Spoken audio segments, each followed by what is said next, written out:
Well, the wait is over and Rajinikanth is back. It's been 50 years since his first film. Do remember his first film came out in 1975 and now in 2025, this release of his latest film is the 171st movie of the superstar. Now, Coolie has hit theatres early this morning and the fever is already off the charts. The release of the movie coincides with his golden jubilee in cinema, a career that has spanned over 50 years and over 170 films till date. And today is the 171st film that has released early this morning. From a rugged villain to an actor whose expressive eyes have cast a spell on the audience 50 years on. And to get to know about more of the fever that's taken over, we have Veera, my colleague, joining us. We'll also have Sam Daniel joining us. But Veera, over to you first. Let's talk about the advance bookings. And we're talking about advance bookings to the tune of 100 crores. This movie is already a super hit.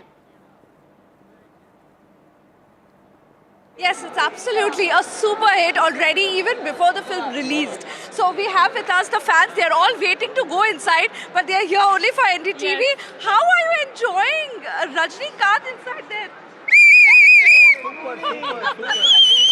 It's an amazing movie. Amazing movie. Talaiva has played his age so gracefully. He just killed it. Yes. First time. I'm eagerly waiting to go inside and watch. Yes. All the best, yeah. So, yes. First-hand experience of Rajini Karishma. See, that's what fans are saying. They have been here since 5 in the morning celebrating the Talaiva. They right now have watched half of the film and here we are at the interval. They are all wanting to go inside. Please, ma'am, go inside and watch the film. But you don't miss the movie, please. One mic. Talaiva, we love you! Okay, so you can see like 50 years. This is extremely special for the fans. Superstar! Okay.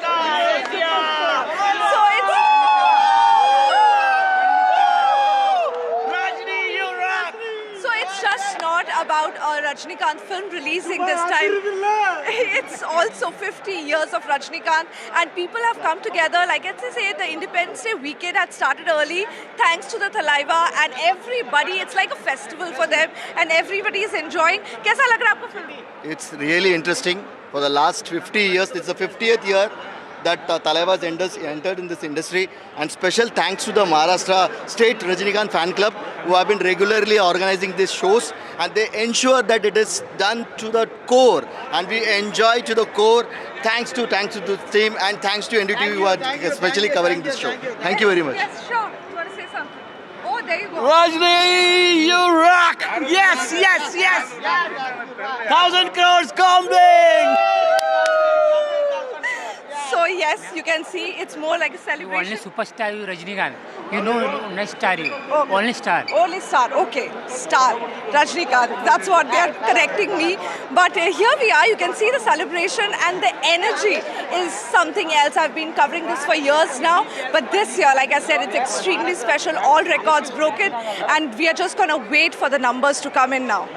Right, Veera, stay with us. Let's just go across to Sam. Sam, we went to Veera first in order to, get to know the, Rajinikanth fever that's not just limited to South India but panning across the nation. And, take us through the advance bookings, take us through, the review of the film. What are the people who are walking out, the people who've gathered since late last night, since early this morning, to get that first show, the first show of the film?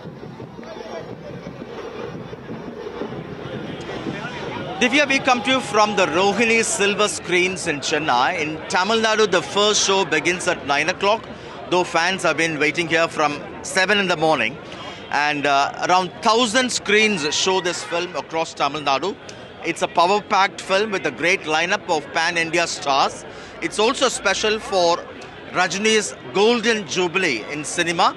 With me, a few fans from Chennai. How special is Rajinikanth's first day, first show for you? அதாவது எங்களுக்கு எப்போதுமே super star படம்னாவே எங்களுக்கு special தான். First show first காட்சி நாங்கள் பார்க்குறது. இன்றைக்கி கூலி இன்றைக்கி சூப்பர் ஸ்டாரோடைய 50வது ஆண்டு விழாவில் ஆகஸ்ட் 14 வெற்றி படம். Says Rajinikanth's film is always a special thing for them and now it's special because it's its 50th year. You have come from Singapore just for this. Yeah, I'm all the way from Singapore. Yesterday night only I reached, and to witness the Talaivar 50th celebration at the Rohini. So it's a kind of a grand celebration over here. It's unbelievable, and it's truly a Talaivar cocktail for the whatever he does for all the while. Among you both, who is the biggest fan? Definitely him. Yeah, I'm a minor supporter. I just follow him only. Has he forced you to come in here? No. It's my wish also. What are you looking forward to? An excitement and a very good movie lah. Yeah. It's 50th year. Is it extra special? Yeah, definitely it will be. And definitely it will be a milestone in Talaivar career. Right. Big lineup of stars from Amir Khan to Shruti Hassan to Satyaraj. Yes, there are huge star cast, but still we are here for the one and only superstar. And we know even at this age of 75, I don't know, we could be able to walk at the age of 75. But still, he could dance, he could fight, and he could give tough competition to all the actors throughout the Indian fraternity. I don't know, even a Hollywood star who can act at the age of 75. But still, he's delivering at the best. And you could see the ticket craze, the pressure for the tickets all over the world. Tell me about the pressure. How much did you pay for the ticket? I don't want to reveal that, but you can say. Yeah, but still, I haven't got a proper sleep for the past 5 days. I've been checking through Book My Show, Ticket New, all the apps, PVR, Inox, whatever apps. Being sold at a much higher price? No, in the apps it has been the nominal rate. So outside? Yes, outside, yeah, pretty much high, but it's okay. It's for Talaivar, and we are okay to. Tell me about the music by Anirudh. Yeah, Ani gives best music to all the actors.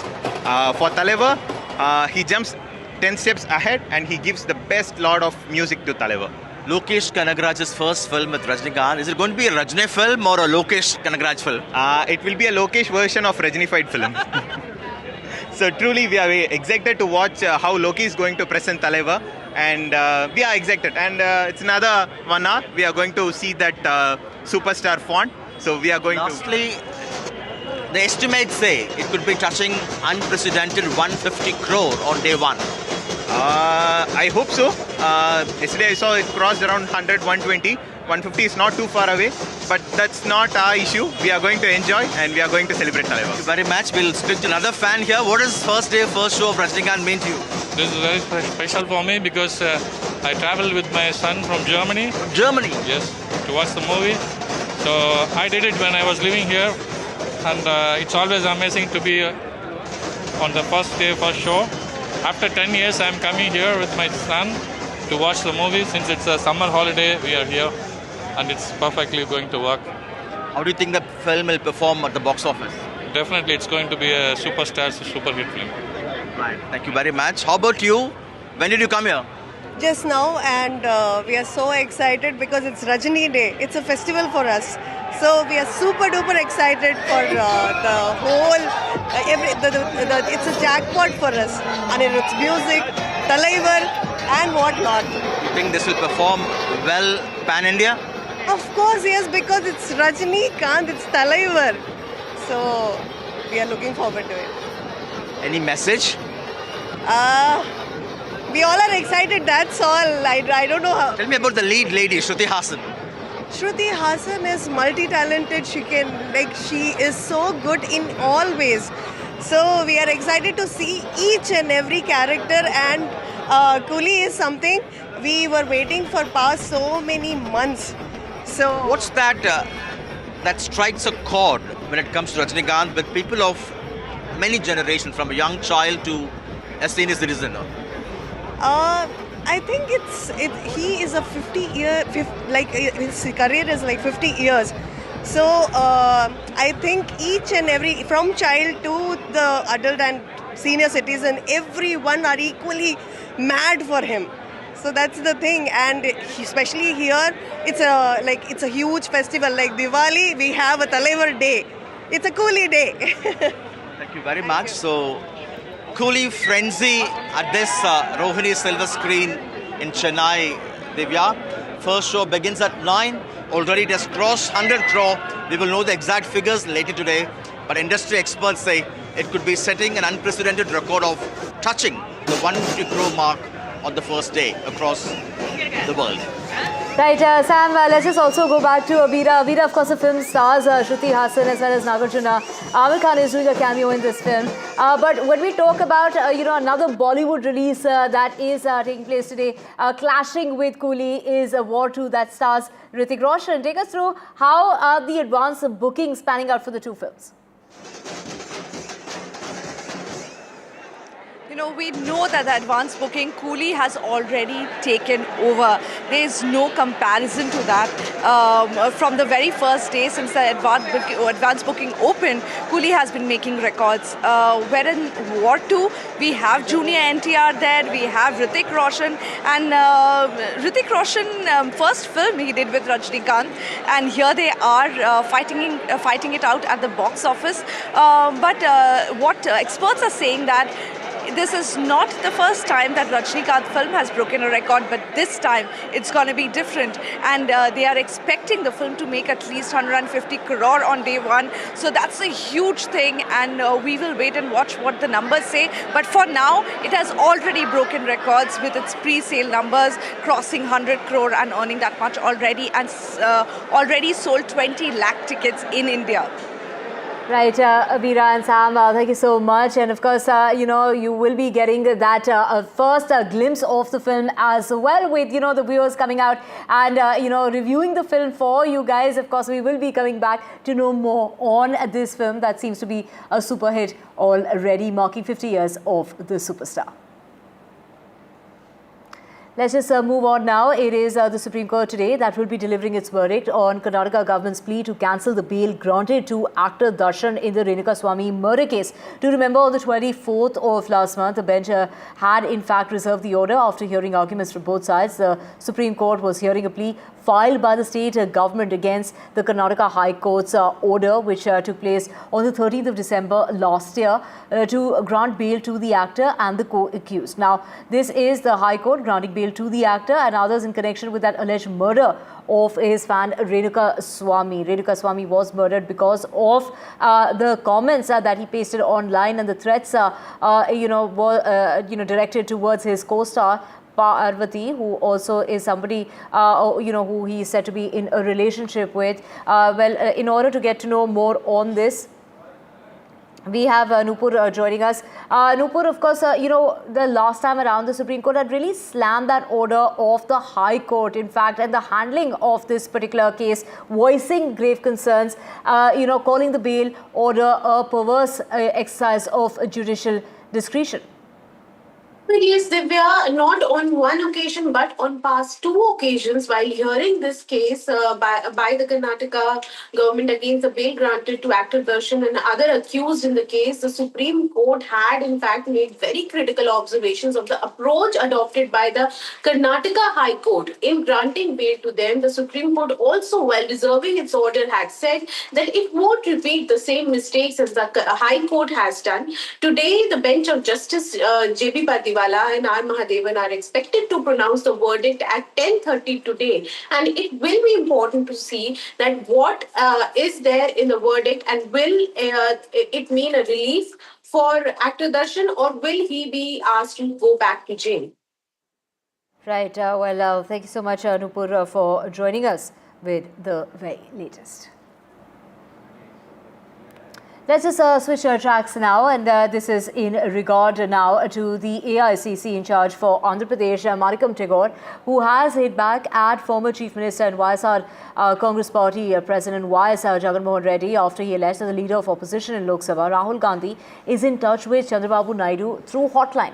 Now, the Congress MP said that the people of Andhra Pradesh know that Chandrababu Naidu, Prime Minister Modi and Amit Shah, as well as Jagan Reddy and Deputy Chief Minister Pawan Kalyan are together. Tagore also said that Jagan Mohan Reddy, in fact, he's gone on to tell him that Rahul Gandhi has not surrendered to Modi and Amit Shah like him. Listen in.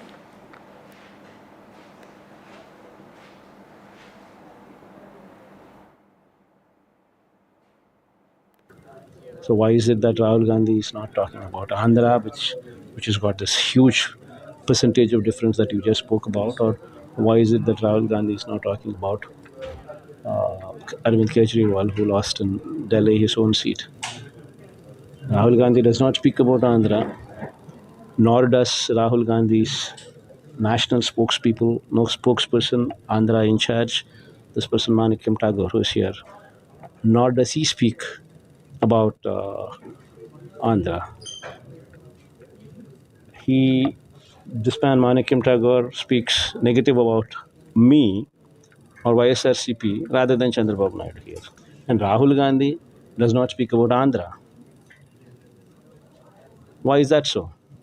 It's because Chandrababu Naidu is on a hotline with Rahul Gandhi. It's quite evident. Saw Mr. Jagan's statement on the vote chori thing.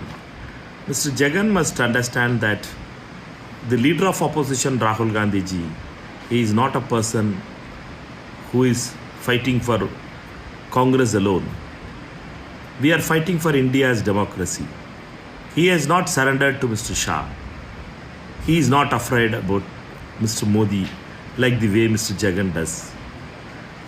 We are fighting the battle against Shah and Modi to protect India's democratic rights. Mr. Jagan must have minimum courtesy to acknowledge and appreciate the work of Mr. Rahul Gandhi. Frustrated Jagan Mohan Reddy, out of the fear of losing elections conducted yesterday in Pulivendula and Ontemeta, starts us blabbering all over again. He is trying to create a fake narrative, a futile attempt again by Mr. Jagan Mohan Reddy. Mr. Jagan Mohan Reddy talks about, in his press meet today, talks about some hotline, talks about different things that are highly unbecoming of a political leader. Let me assure you, Mr. Jagan Mohan Reddy, we, Telugu Desam Party and NDA government, we have a hotline with the people of Andhra Pradesh. Nobody else, none else. Right, Ashish, joining us in order to get us more on this. Ashish, of course, Jagan Mohan Reddy there as slamming Rahul Gandhi for being selective as far as his voter chori charge is concerned, and his silence particularly as far as the situation in Andhra Pradesh is concerned. Yes, Divya, in fact, on Wednesday, former Chief Minister and YSRCP Supremo, YS Jagan Mohan Reddy, launched a scathing attack on Chandrababu Naidu, the current Chief Minister and TDP Chief. He also targeted Rahul Gandhi, the Congress MP, leader of opposition, questioning his silence regarding to the voter issue, voter list issue and voter malpractices in Andhra Pradesh. He also questioned that where was Rahul Gandhi when Arvind Kejriwal lost Delhi election. So he, while targeted Rahul Gandhi, questioning his silence over Andhra Pradesh voter malpractices issue, he also targeted Rahul Gandhi for his stance in Delhi. Remember, in Delhi, Congress and Aam Aadmi Party fought separately, and finally Aam Aadmi Party lost. Apart from that, YS Jagan Mohan Reddy also alleged that Chandrababu Naidu is in touch with Congress High Command, including Rahul Gandhi, via Congress Chief Minister, Telangana Chief Minister Revanth Reddy. He alleged that there is a hotline. His comment was that there is a hotline between Chandrababu Naidu, Rahul Gandhi and Revanth Reddy.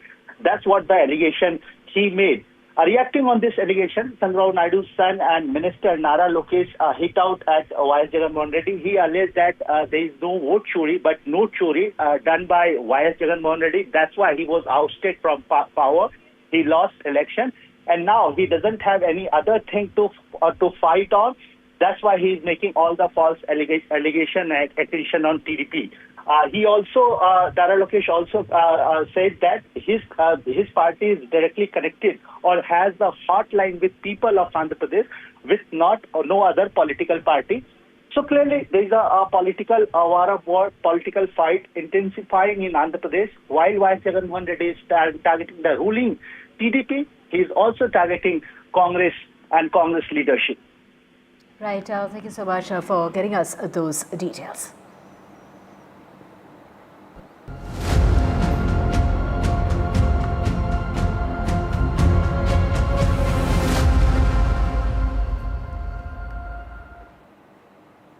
Well, of course, now let's just get you the situation as far as that order, the Supreme Court order or removing street dogs here from the National Capital Region. Now, this is on the behest of the CGI.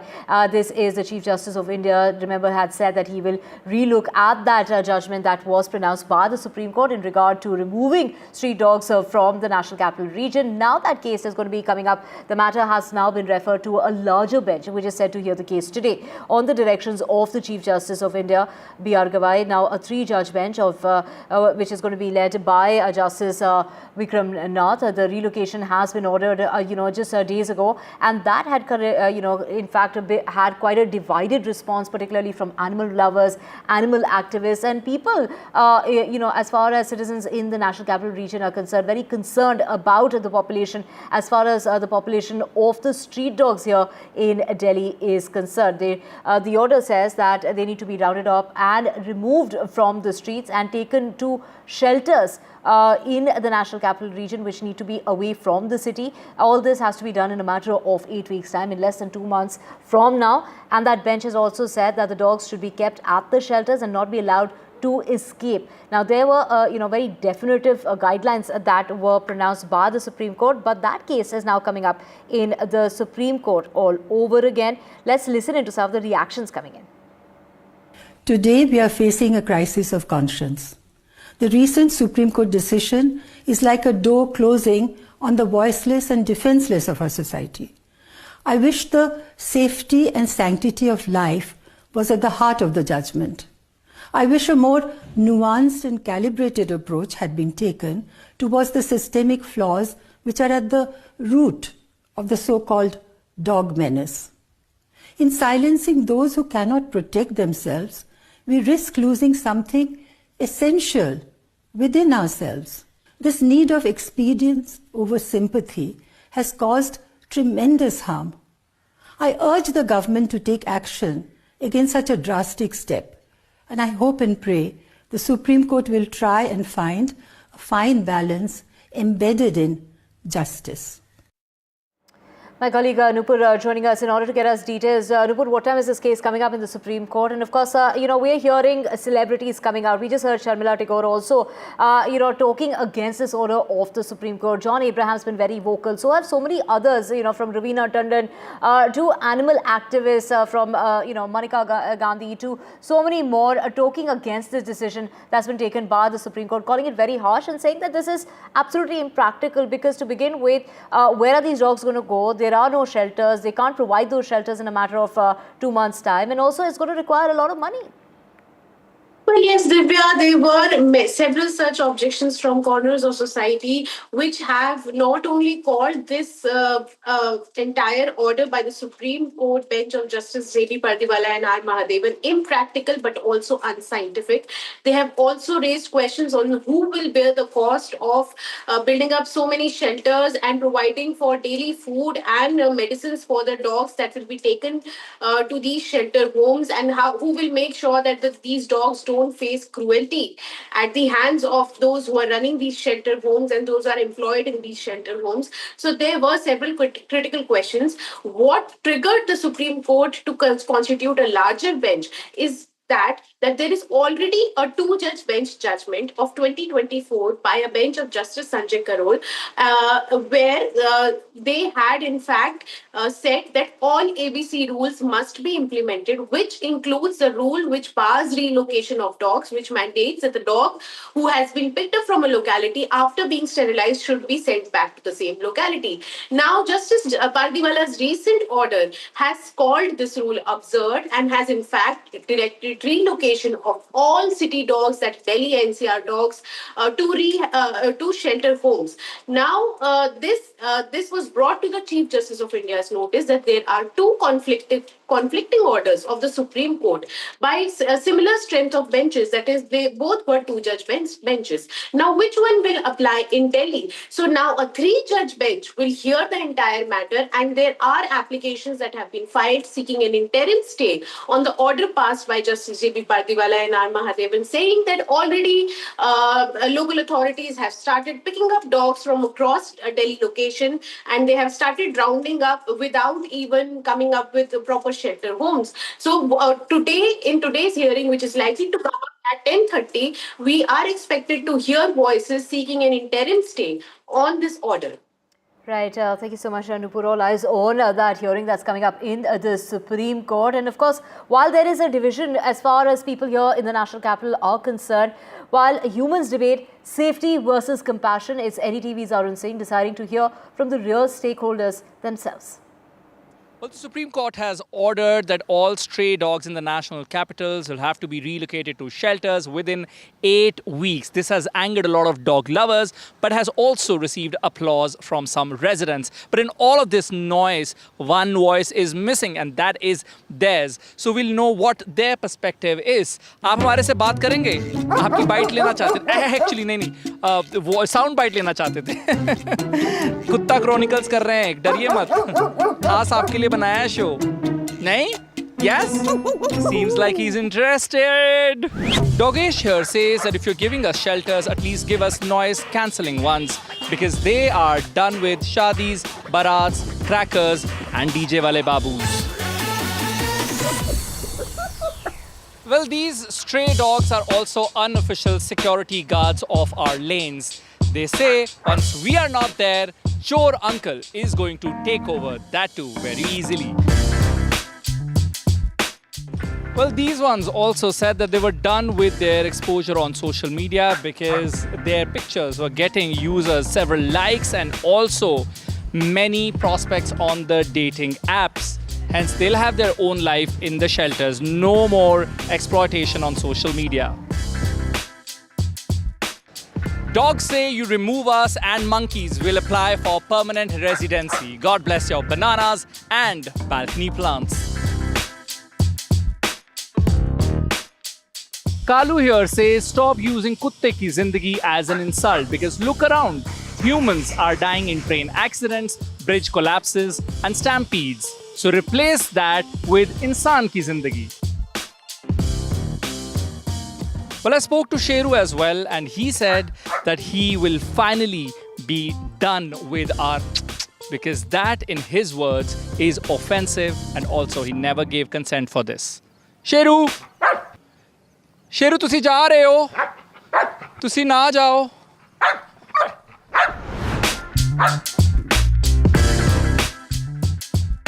Well, petting a dog can reduce cortisol levels. That is a stress hormone. So this one says, ab tumhari mental health, tumhari zimmedari. Well, these dogs say they are not worried about their relocation, but they're worried about you. This is Arun Singh signing off for Kutta Chronicles with camera person Ashwini Mehra. This is where democracy meets dogocracy.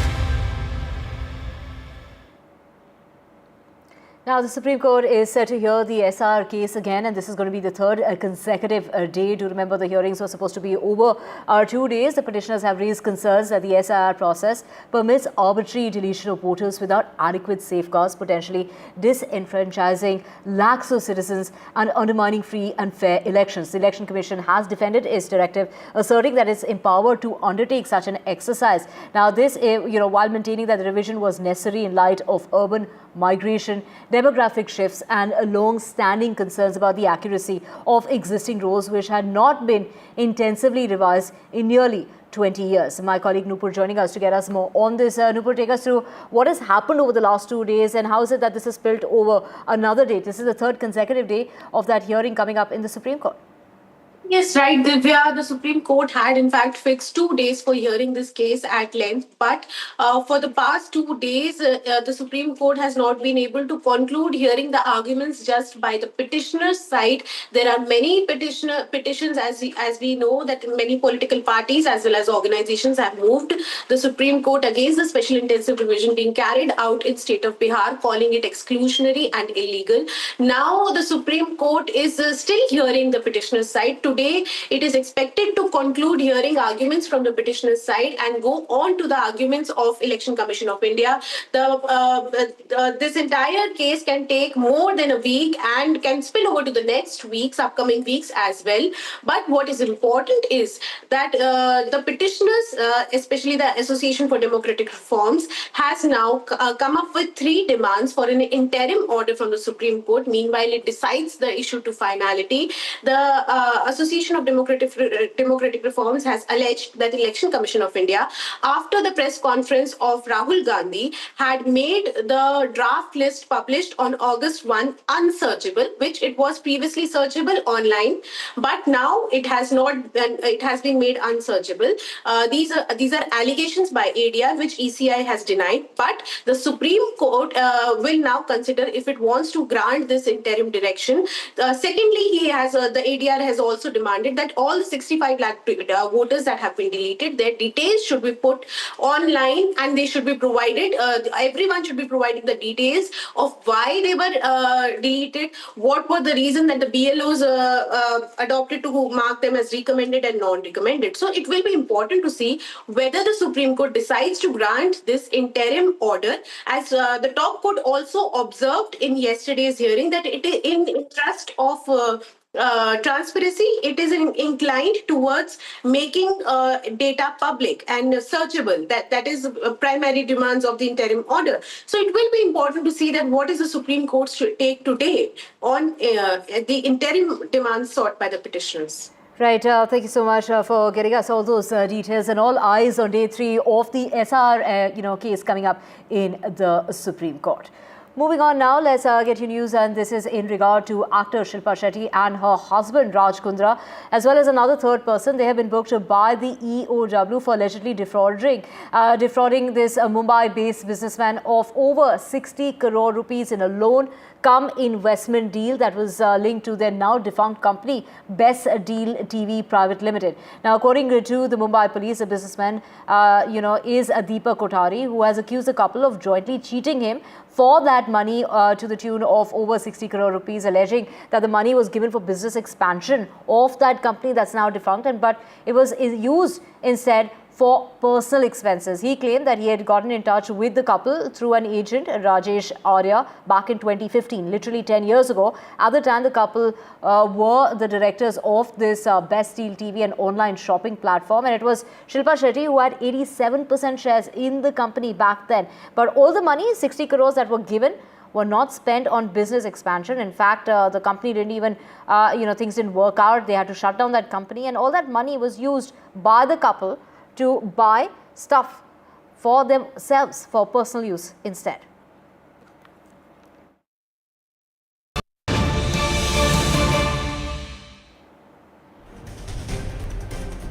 Let's get you the latest when it comes to the monsoon fury in the state of Himachal Pradesh. Well, a cloud burst. There have been flash floods that have been reported after a cloud burst in Kinnoor. 4 civilians are believed to be stranded. 1 person has gotten injured. There have been late night rescue operations that have been carried out by the army. This rain devastation that we've seen across the entire state of Himachal Pradesh. We're talking about over 100, to the tune of 300 roads that have been shut down. They have been closed across the state, and this is because of the sudden flash flood that has swept away this entire area in Kinnoor district and wreaking havoc as far as the roads and connectivity is concerned. Gurpreet, my colleague, joining us in order to get us more on this. Gurpreet, take us through the rescue operations which are underway. Is it raining still? What is the weather looking like? And are there any kind of challenges that are being faced by the rescue teams? Well, of course, we have seen rescue teams are facing a lot of challenges, and specifically not only in Kinnoor, we have seen in Kullu also, we have seen in Rampur also, cloud burst had been reported. And because of multiple cloud bursts which has been taken place in Himachal Pradesh, there are flash floods. And specifically, if we can talk about Rampur, what we have learned from the local administration, though there is no life loss as of now has been reported, but it is very clear from the flash flood. Police post has already been waterlogged, as well as the other electricity that there was a specific department of electricity that has already been waterlogged because of these floods. We have seen the multiple roads had already been shut down because of these flash floods, and now the local administration has already decided to give alert to the resident, because the local administration has already decided to continue this rescue operation, and the main aim of the local administration to save maximum human lives. What we have learned from the state government also, they say as of now it seems that there is a more property loss as compared to life loss, but multiple rescue operations are already underway, so that wherever the people had been stranded, because what we have learned, because of these flood, in some of the houses water had already been logged. They are trying to rescue all these people. So we have to wait and watch how the Himachal Pradesh government is going to deal with the situation, how they are going to grapple with this situation which is happening in the state of Himachal Pradesh. Back to studio. Of course, thank you so much, Gurpreet. This is also bringing to mind the devastation that was caused in Uttarakhand's Uttarakhand, again because of a landslide. In order to know more on this, in fact, now,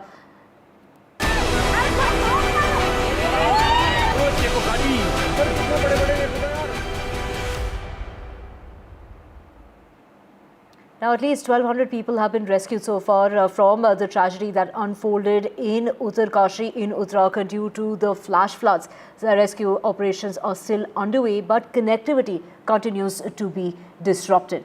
NDTV reports from a key airbase. Here's a report with my colleague Aishwarya. Well, it's the 10th day of the disaster that took place in Dharali, and there is continuous search operations, rescue operation, relief work that is going on the part of different agencies, be it the Army, Air Force, NDRF, SDRF. But a crucial role has been played by the Indian Air Force, because the connectivity has completely been damaged between the rest of Uttarakhand and the Dharali region. I've been joined by Sergeant Rajeshwamy over here, who is taking care of the entire operations here at the Herschel Valley, where different choppers, helicopters are landed. Rajesh ji, ये बताइए कि अभी तक आज 10वां दिन है, कितने लोगों को यहाँ से रेस्क्यू कर लिया गया है, और आप लोगों की क्या प्रायोरिटीज रहती हैं जब आप ये ऑपरेशंस चला रहे हैं? सर, अभी तक लास्ट 7 से 8 दिन में जितना भी यहाँ पे रेस्क्यू ऑपरेशन चल रहा है, एयरफोर्स, आर्मी में सबका, ITBP का, अप्रोक्सीमेटली 1000 से 1200 लोगों को हमने यहाँ से रेस्क्यू कर लिया है। जो यहाँ के लोकल्स है, जो यहाँ पे आसपास के लोग हैं जहाँ पे कनेक्टिविटी टूट गई है, या उनके जो भी खाने का सामान है ख़त्म हो गया है, कंटिन्यूसली नीचे बेसिस से यहाँ पे एयरक्राफ्ट में हमारे सामान आ रहे हैं, जो यहाँ पे लोगों को राशन वगैरह सारी सप्लाई देने की पूरी अपनी कोशिश कर रहे हैं। कौन कौन से एयरक्राफ्ट इस वक्त आप लोग यूज कर रहे हैं ऑपरेशंस में? सर, अभी हमारे चिनूक, मी-17, ALH एयरक्राफ्ट यहाँ पे लगे हुए हैं, पीछे बेसिस में अदर एयरक्राफ्ट लगे हुए हैं जो एयर सपोर्ट से सामान ला रहे हैं नीचे दारासू बेस से, और वहाँ से आगे ऊपर सप्लाई हो रही है चौपर। क्या सॉर्टीज करने में भी किसी तरीके की दिक्कत आप लोगों को फेस करनी पड़ रही है? इस करने में सर काफ़ी सारे प्लान्स होते हैं, बहुत सारे क्लियरेंस होते हैं, उसके बाद में जैसे ही पीछे से वेदर अगर डाउन है तो यहाँ पर हम लोग वेट करते हैं। किसी दिन पूरा दिन निकल जाता है कि वेदर की वजह से जहाज आ ही नहीं पाता है, तो अगले दिन वो एक्स्ट्रा लोड बढ़ जाता है। बट हमारे पायलट्स है मॉर्निंग 5 o'clock 6 o'clock से वहाँ पे वेट करते रहते हैं। जैसे ही उनको 30 मिनट्स का भी अगर वेदर विंडो मिल रहा है, इमीडिएटली वो लोग अप्रोच कर रहे हैं यहाँ पे और प्रॉपर हमारे को सपोर्ट दे रहे हैं।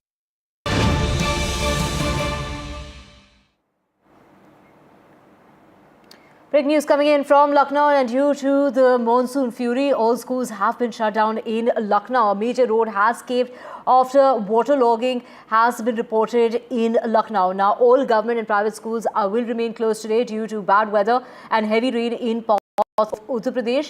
The move aims to ensure the safety of students amid waterlogging and disrupted transport caused by heavy rain. This has been continuing over the last 24 hours, and then more showers are predicted not just in the area of Uttar Pradesh but adjoining areas as well. And that is what we are expecting. But in order to get you a sense of how bad it is here, take a look at a road that has completely caved and given way to the monsoon fury here. It's literally like a crater that has been created because of the inundation and the heavy rainfall that has been reported in the area. My colleague Vivek Shai gets us more on this.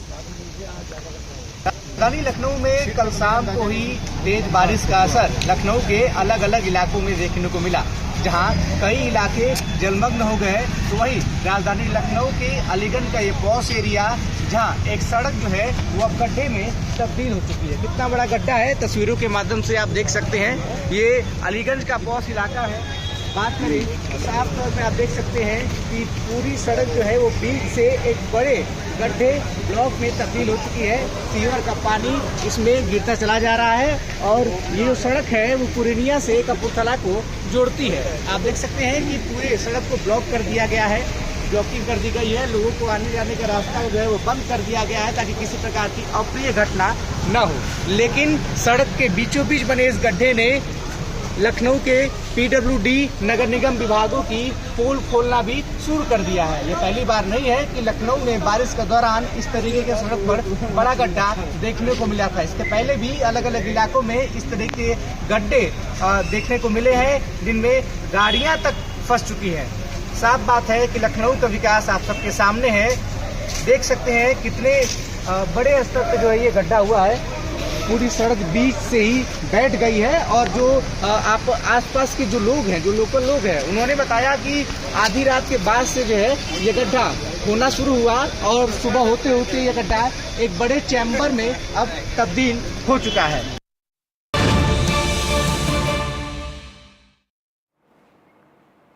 And it's not just Uttar Pradesh, but adjoining areas also are feeling the brunt of the monsoon fury, including the national capital, Chandigarh, Punjab, as well as parts of Uttar Pradesh that we have been mentioning. This, of course, includes Noida, Delhi, as well as Gurugram, as far as the NCR region is concerned. And to get a sense of how bad it's going to be, particularly on, Independence Day, given the fact it's a long weekend and people do have a lot of plans coming up as far as the weekend is concerned. But it is the monsoon that could be playing a spoil sport as far as the Independence Day celebrations are concerned as well. In order to know how bad it is on the road this morning, over to my colleague Ishika, who's going to be joining us. This is from various parts of the national capital. As you can see, waterlogging is being reported, inundation. We have shots coming in from Dhaulakua, from Ghaziabad. Noida is also, it's been raining here. The drive to work this morning wasn't easy, Ishika, and more to follow is what we're hearing.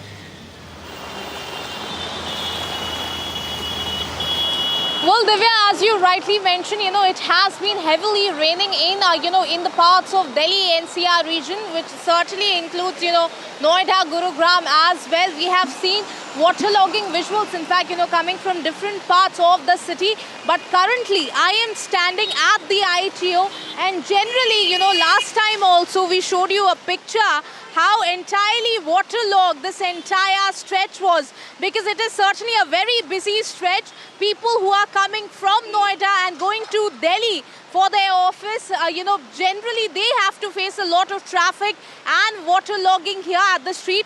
But this time, the situation has a bit improved. I will ask my camera person Mukesh to in fact, pan around and show you that you can see that here, if we talk about the machines, the pumps have been deployed by the Delhi government, and you can see that how, in fact, this machine is in fact, pumping out the waterlogged water, and in fact, taking, the water from the street so that the entire stretch is not waterlogged like the last time.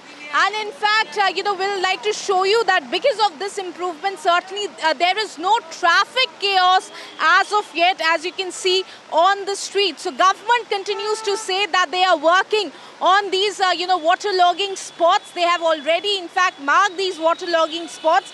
And ITO and Minto Bridge, they say, had been the short-term goals which the government had been working on. Last time also we saw how the PWD Minister Parvesh Verma had continuously inspected the entire area. Chief Minister too had come here. So the situation here, if we talk about Divya, has improved, but in different parts of Delhi yet. If we talk about Dhaulakua, if we talk about certain parts of South Delhi, there waterlogging is still being reported. Over to you. Right, let's talk about Independence Day, and a lot, is planned, particularly when it comes to the celebrations of the Independence Day, starting early in the morning with Prime Minister Modi. Take us through what's the weather going to be like tomorrow.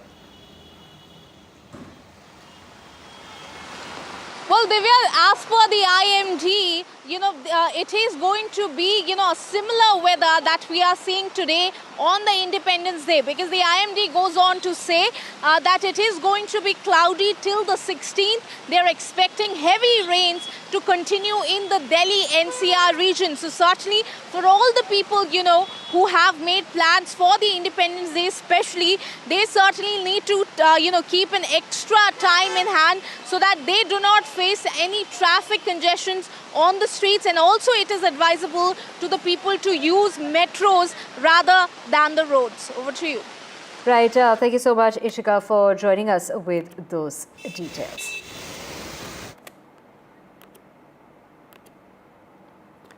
Right.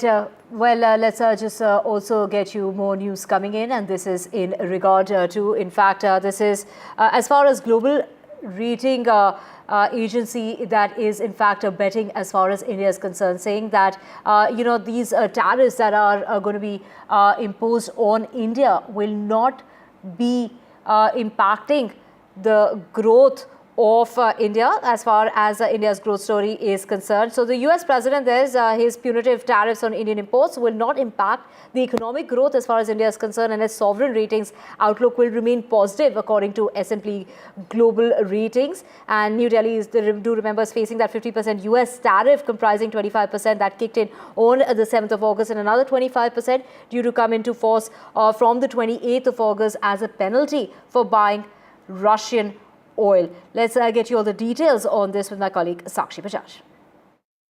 Global rating agency S&P Global Ratings bets on India. S&P Global Ratings has said US tariffs won't impact India's growth. They've also said they maintain a positive outlook on India. Now, why exactly are they betting on India? Well, they say India is not a very trade-oriented economy. The exposure of Indian exports to the US is just about 1 to 2% of India's GDP, and the credit impact is not negative as previously feared. They also believe that, domestic developments have kept trends stable or positive largely. Remember, they do believe that, largely things and the fundamentals really remain positive. Remember, in May, S&P Global Ratings has revised India's outlook to positive. And now they say that in August, remember, we've just heard in this month, US President Donald Trump revised the tariff rate and imposed that additional 25% tariff rate on India.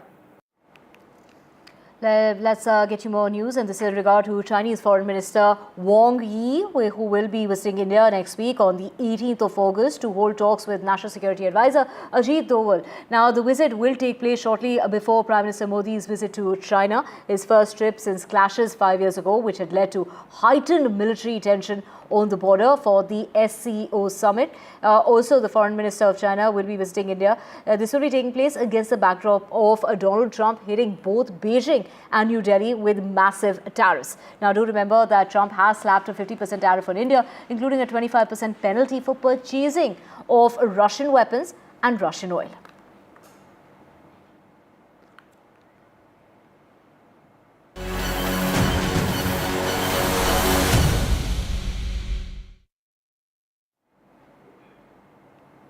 And moving on now to US President Donald Trump, who will be meeting with Russian President Vladimir Putin in Alaska. This is going to be taking place tomorrow, the 15th of August. And this is a midway location between Washington and Moscow, offering a neutral ground for what could be sensitive discussions. While Donald Trump has gone on to say that there will be very severe consequences. This is what he's warning Russia of. If Russian President Vladimir Putin doesn't agree to stopping the war in Ukraine after the summit that's going to be taking place in Alaska tomorrow, then there will be severe consequences. That is what he's warning of. He's also gone on to say that he's hoping for a second meeting, and that meeting could be taking place between Zelensky, Putin, and he's gone on to say that he can also be there if they want, and that should happen very, very soon after the meeting between Putin and Trump. That is what he has gone on to say, that if the discussion goes well, the first meeting goes well, then there should be a second meeting coming up almost consecutively.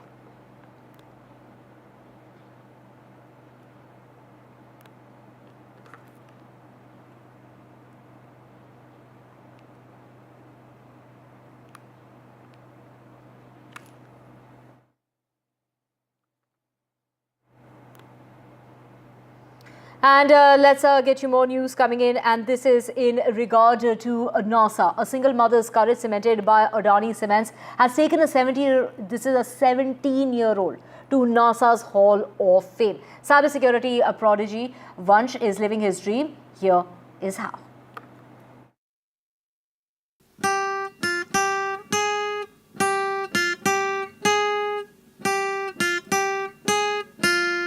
Vansh is on his song. After all, he's been recognized by NASA. But life wasn't always like this. In 2021, the second wave of COVID-19 claimed the life of Vansh's father, Vivek Kumar, who had been a senior executive at Adani Cements for 23 years. His wife, Pooja, suddenly found herself a single parent. Her pillar of strength at the time was the Adani Group. Adani Group really supported us.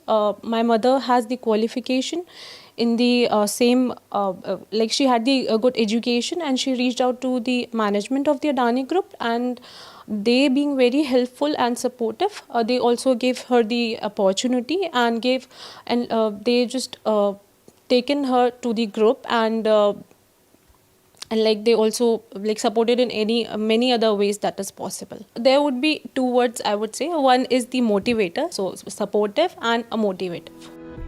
The financial and emotional stability allowed the family to focus on rebuilding their lives and for Vansh to pursue his passion for cybersecurity. When your parents work at a good place and there's this environment in your house which is good, there's no financial problem, there's no mental problem, there's peace around, and you can finally focus on your goals. I would describe them as helpful, like they helped my mental peace and my mother, and it's just a very good environment with the group. That support and focus has now led Vansh to making his place in NASA's Hall of Fame.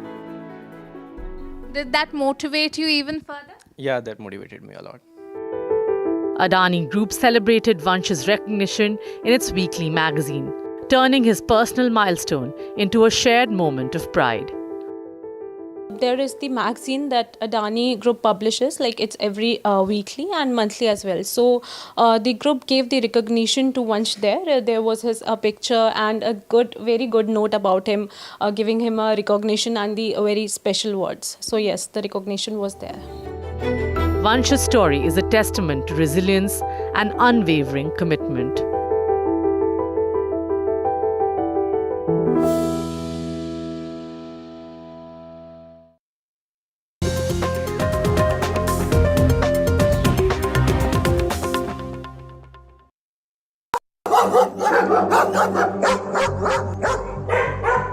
एक dog ने उसका पैर पकड़ के उसको गिराया.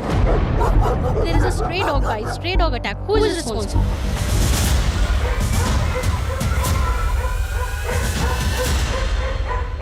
Relentless NDTV campaign.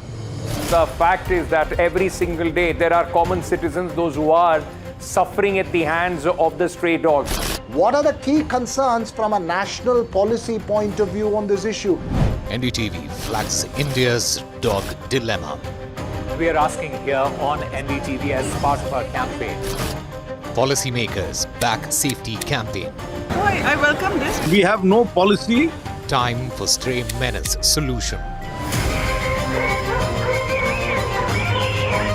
A massive NDTV impact. तो NDTV को भी बधाई देना चाहता हूँ, आपने जनता से जुड़ा हुआ मुद्दा उठाया है.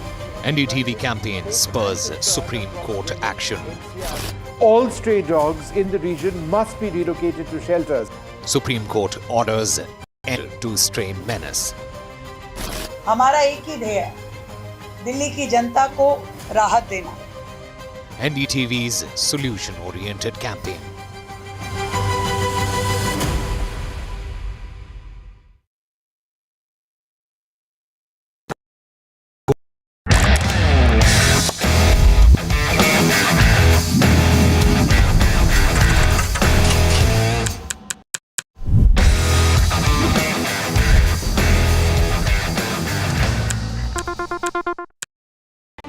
NDTV 24/7 is India's #1 English news channel on YouTube.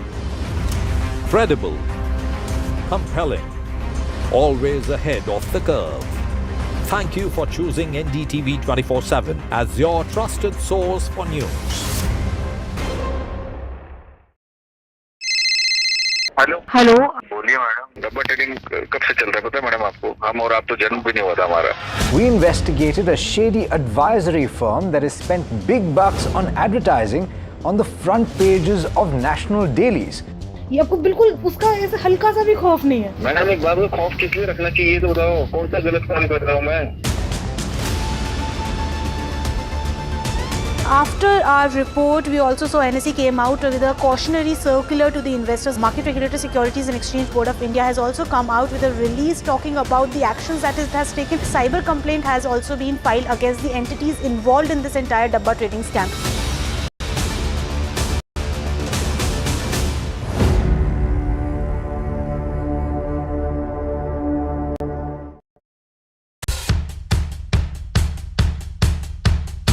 The markets move fast. And so should your portfolio. Expert insights, real-time stock picks. Do I buy Ola? Should I hold CDSL for the long term? Buy, sell or hold. The answers you need, straight from the experts. Callers from India and across the world. Connect live, ask, decide and invest wisely. Your portfolio, your future. Ask Profit.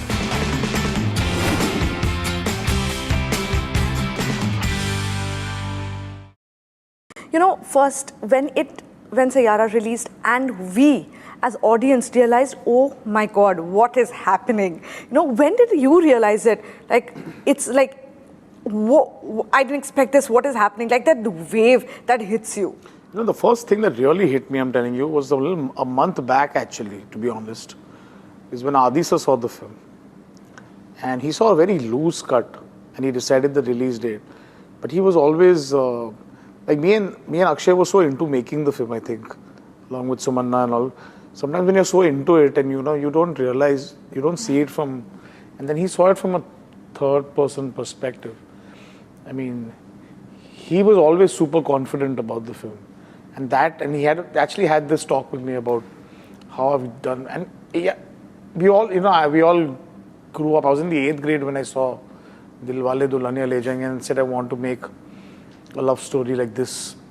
For a person like him to say that, you know, you've made a great film. All he had asked for me was to make your best film for me. And I did, and I'm just glad that, so that was the first thing, you know, and that validation was great.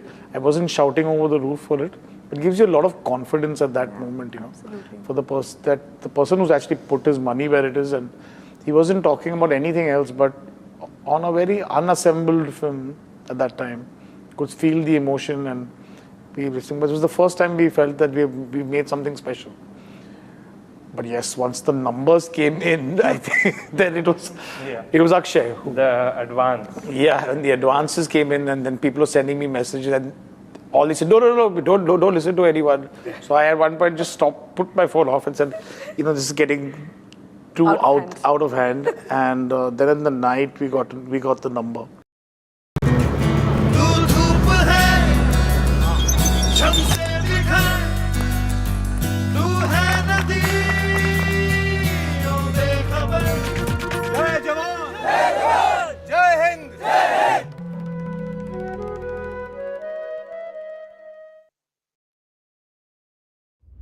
Vanakkam Tamil Nadu.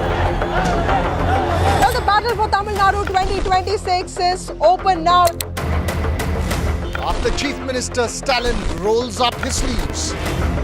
And Vijay steps in as a star challenger. This is a mass gathering, not for cash. Meanwhile, a former Chief Minister, Edappadi Palaniswamy, begins his fight back. The big comeback campaign by EPS has well and truly begun. These are all the ultimate players, and this is going to be the ultimate test.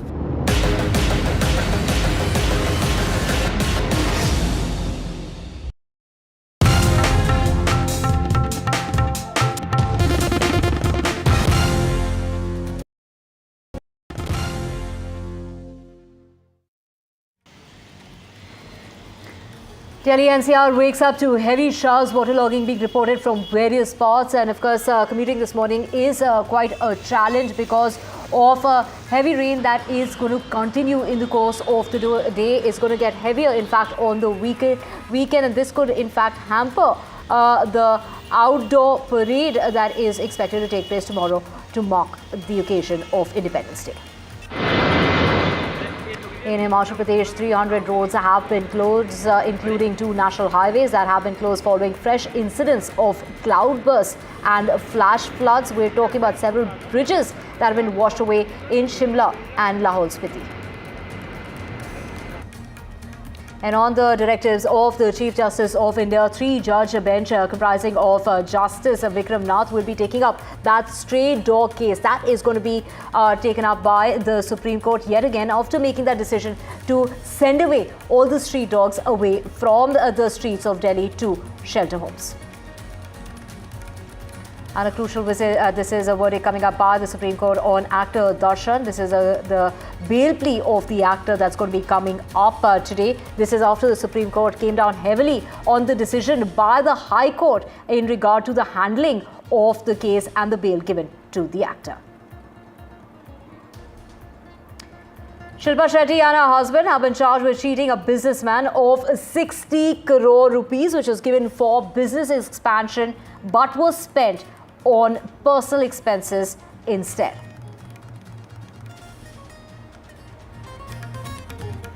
As a global rating agency that's betting on India, S&P says that US tariffs will not impact India's growth story.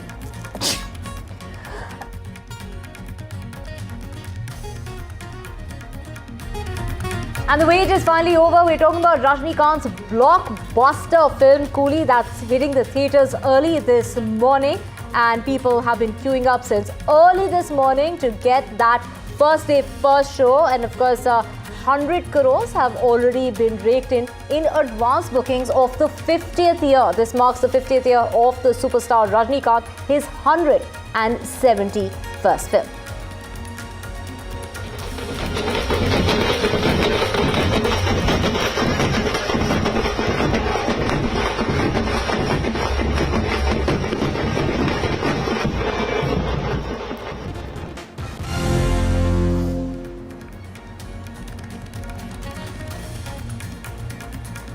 A very good morning. You're watching NDTV 24/7. I'm Divya Wadhwa. We have a whole lot lined up for you, including waterlogging that's being reported in the Delhi-NCR region. If you're in Ghaziabad, in Noida, or anywhere in the national capital, including Delhi, you are going to be facing, a lot of challenges early this morning in order to commute because it is inundated in various parts of the NCR region. It's been raining and more showers are likely to continue. In fact, it's going to get heavier over the weekend, particularly on Independence Day. Let's just get you a sense of how bad it is this morning. We have Ishika joining us in order to, get. Oh my God, Ishika, we can see how you are literally in knee-deep water. How bad is it? And take us to the challenges being faced by the commuters this morning. Well, Divya, in fact, as you rightly mentioned, it has been heavily raining, across Delhi-NCR region from late night itself. And today also, if we show you the picture first, you can see it is continuously raining. But the good thing here is, and I'll ask my camera person Mukesh, to put the camera back on me. And in fact, you can see that the place that I'm reporting from, we report from here, Divya, on every rain because this is a very busy stretch. It is the ITO stretch. People who are commuting from Noida to Delhi and from Delhi to Noida for work, they generally face a lot of problems, a lot of inconvenience to go to their office. And this is a rush hour. Now, last time when I reported from here, I was literally, in the water, knee-deep water. But this time the situation has improved. And I think I can show you that by the length of my jeans that are still submerged in water. So certainly the situation here has improved. Now, why it has improved, I'd like to show you a visual that we are getting you from this point of time. The Delhi government has deployed pumps here and the pump is continuously, taking out the waterlogging, from the stretch so that the traffic chaos that we generally see on the stretch, that doesn't happen at this point of time. We'd like to show you the visuals also of the traffic. You can see the traffic as of now here is quite normal. But, if we talk about the PWD Minister Parvesh Verma, he has continuously said that the pumps are going to be deployed. Minto Bridge and ITO, he says, are in fact the short-term goals, and the government has been regularly working on that, and that is how we are seeing the improvement. But if we talk about the different areas like Dhola, Kua and various other, there is still waterlogging. I have a commuter with me. Sir, are you going to your office? Yes, I'm going to my office in Panchsheel Park. I will take the metro here, and then I will change from Kalkajit, and then I will reach Panchsheel Park. As you have seen, it's heavily raining and the water drains are very full of, I'm very, sweating things are very heavy, so I feel like it should be. Last time you saw, it was completely waterlogged, traffic, chaos. You think this time the situation here has become a bit better? Yeah, it is. The government should do something about the raining season. It's they should have some preparation before rain starts, and the drainage tomorrow is Independence Day, right? So government should do something. The people are coming to, we are independent now, but the things are roads. You see, this is Delhi capital. Any plans you think for the Independence Day is going to be wrecked by this rain and this waterlogging? Yeah, the people are preparing tomorrow for Independence Day. So the lighting area, people are prepared very tomorrow for Independence Day. I do have some plans. We are also celebrating Independence today in our office. So I think that everything better, yeah. So certainly, as you heard, the residents here say that even though there is a bit of improvement, the government needs to focus and prepare a better plan so that the people on the ground do not face the inconvenience, especially when it comes to the Independence Day plans. Over to you. Right. Thank you so much, Ishika, for getting us details. And from what we're hearing is that, the parade could get impacted, outdoor events could get impacted, given the fact it's a long weekend. A lot of people are going to be, traveling as well. So that could be a problem, and one could be facing some sort of traffic jams and delays on account of the rain. And this could also include air travel. Moving on, in fact, to get you a sense of the state of Himachal Pradesh, where several bridges have been washed away in Shimla and Lahore Spiti. We're talking about 300 roads in Himachal Pradesh that have been closed, including 2 national highways, following fresh incidents of these cloudbursts and flash floods in the hilly state. In Shimla, a police post was swept away, and this is because of the floods, while a bus stand and adjoining shops were damaged after torrential rain. 2 bridges were destroyed, cutting off road connectivity altogether. My colleague Gurpreet joining us. Gurpreet, take us through how bad it is early this morning, and what is the Met Office saying? When is this weather system going to clear up?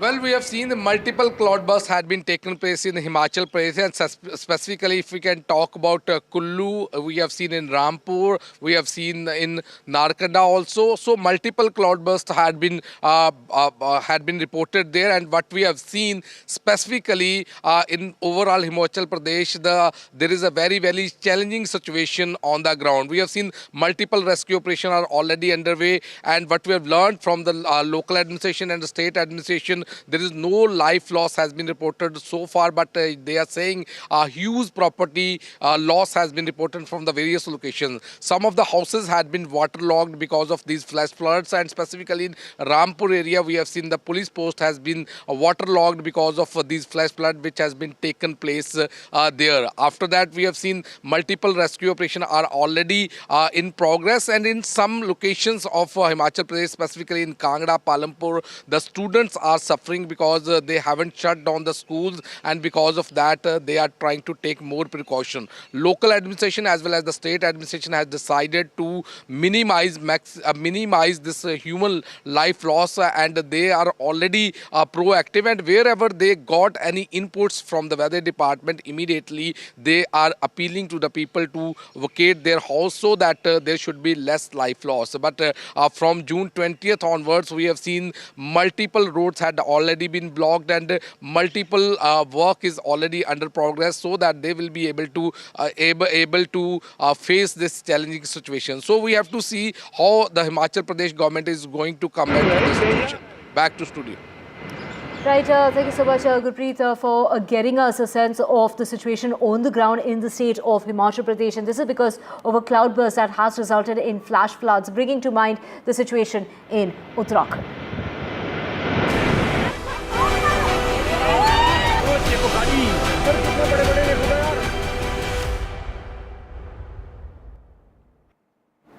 Now it's day 10 since the flash floods that hit Uttarkashi in Uttarakhand, and rescue operations continue while 1,200 people have been rescued so far. We will get you a sense of the situation on the ground on day 11 with my colleague Aishwarya.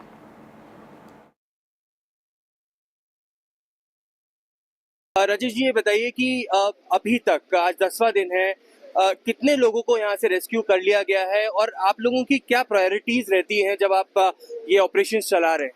Sir, अभी तक last 7 से 8 दिन में जितना भी यहाँ पे rescue operation चल रहा है एयरफोर्स, आर्मी में सबका, आईटीबीपी का, अप्रोक्सीमेटली 1000 से 1200 लोगों को हमने यहाँ से रेस्क्यू कर लिया है। जो यहाँ के लोकल्स है, जो यहाँ पे आसपास के लोग हैं जहाँ पे कनेक्टिविटी टूट गई है या उनके जो भी खाने का सामान है ख़त्म हो गया है, कंटिन्यूसली नीचे बेसिस से यहाँ पे एयरक्राफ्ट में हमारे सामान आ रहे हैं, जो यहाँ पे लोगों को राशन वगैरह सारी सप्लाई देने की पूरी अपनी कोशिश कर रहे हैं। कौन कौन से एयरक्राफ्ट इस वक्त आप लोग यूज़ कर रहे हैं ऑपरेशंस में?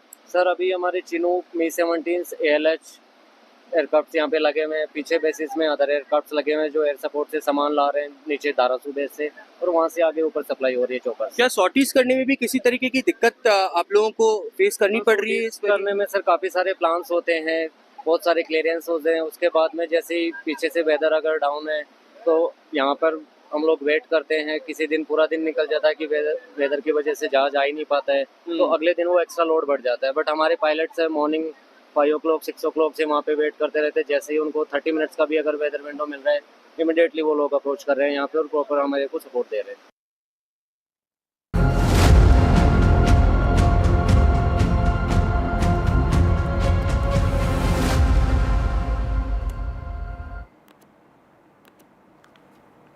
Well, today is the day when the Supreme Court will be taking a look at that judgment that was passed on Monday in regard to, round up all the street dogs from the national capital region and put them away into shelter homes away from the main city. Now, this is on the direction of the Chief Justice of India, B.R. Gawai, that a 3-judge bench, which is going to be led by Justice Vikram Nath, that they will be taking up the matter yet again. The relocation had been ordered on Monday, and the issue has been raised before the Chief Justice of India in its order. Now, of course, there were a lot of concerns that have been raised by citizens of India as well as animal rights activists. We're talking about celebrities also raising concerns. This included the actor John Abraham, who wrote to the Chief Justice of India asking for compassion as far as this matter is concerned. Now, let's just get you more on this. We have Anish Gawande, the NCP SP spokesperson, joining us this morning. Thank you for speaking with us. We did see you holding placards really asking Independence Day for whom in regard to, what's going to be taking place if that, Supreme Court order comes into effect. There is a deadline of about 8 weeks' time, but today is the day when the Supreme Court is going to be taking up the matter yet again. If you'd like to raise concerns, of course, there is a lot of division when it comes to some for, some against, but now we seem like the Supreme Court seems to be softening its stance, saying that, they want the best for everyone. Firstly, thank you for having me on your show this morning. And I want to start off by saying that last night, I was at Lodhi Garden with thousands of innocent protesters who were protesting peacefully against the Supreme Court verdict. Now, I was there in my capacity as national spokesperson for the NCP SP. I was there with peaceful protesters, and you saw the visuals. How so many protesters, including me, were manhandled. Just a few days ago, there was a gang rape in Delhi on Sunday.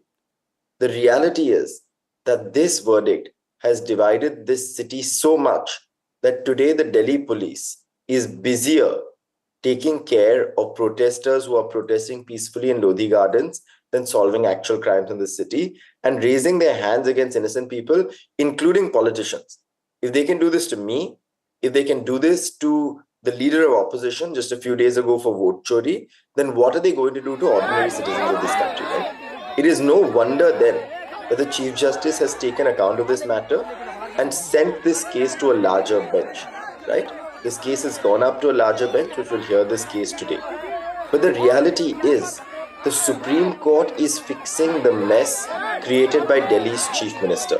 We've said this yesterday. Yesterday, slogans were being raised. Rekha Gupta, hi, hi. Rekha Gupta, istifa do. This is Chief Minister Rekha Gupta's plan, plain and simple. The MCD is acting on her instructions. the plan presented to the Supreme Court was through the MCD via Rekha Gupta. So the Chief Minister of Delhi must intervene here. The Supreme Court will ask for her opinion. She must publicly state that she disagrees with the proposal that is neither logical nor logistical, else she must resign. Anish, we can see you were there at the protest, and of course the Delhi police there taking matters into their own hands. And of course, everybody has that right to raise their concerns in this particular regard. It's a common man taking to the streets, literally trying to give a voice to the voiceless, and that is something that really is being said even by Rahul Gandhi. Of course, the opposition also, hitting out at this stand that's being taken by the Delhi government. But of course, now we're seeing a softening of the stand because this is now going to be taken up by the Supreme Court yet again. What are your demands in this regard, and what are the challenges that the government will face if this was to go into effect? Softening of stances cannot take place behind closed doors. Rekha Gupta needs to come out on public television, on national television, hold a press conference and say she does not agree with the Supreme Court verdict, say that it is unworkable. There is precedent for this. Sheila Dikshit ji had said this about old buses to a similar Supreme Court verdict that said remove all old buses within 3 weeks when she was Chief Minister. The Chief Minister of Delhi must own up to her actions and take accountability for the mess that she has created. So the first demand is that the BJP, especially Chief Minister Rekha Gupta ji, must publicly oppose this plan and say they are against it. The second demand is that any dogs that are being picked up right now should not be picked up. Where are they taking them? There are 0 shelters. Multiple news channels have conducted independent audits of these shelters. So where are they picking up dogs and taking them in the first place? And finally, the most important demand is, while all of this is going on, the Delhi police must behave like a professional police force. I have great respect for the Delhi police, but the way in which protesters were beaten up yesterday, were detained yesterday, was not only unethical, but also illegal. Right, thank you so much, Anish, for joining us this morning, and of course raising concerns there. All eyes on that crucial hearing that's coming up in the Supreme Court today.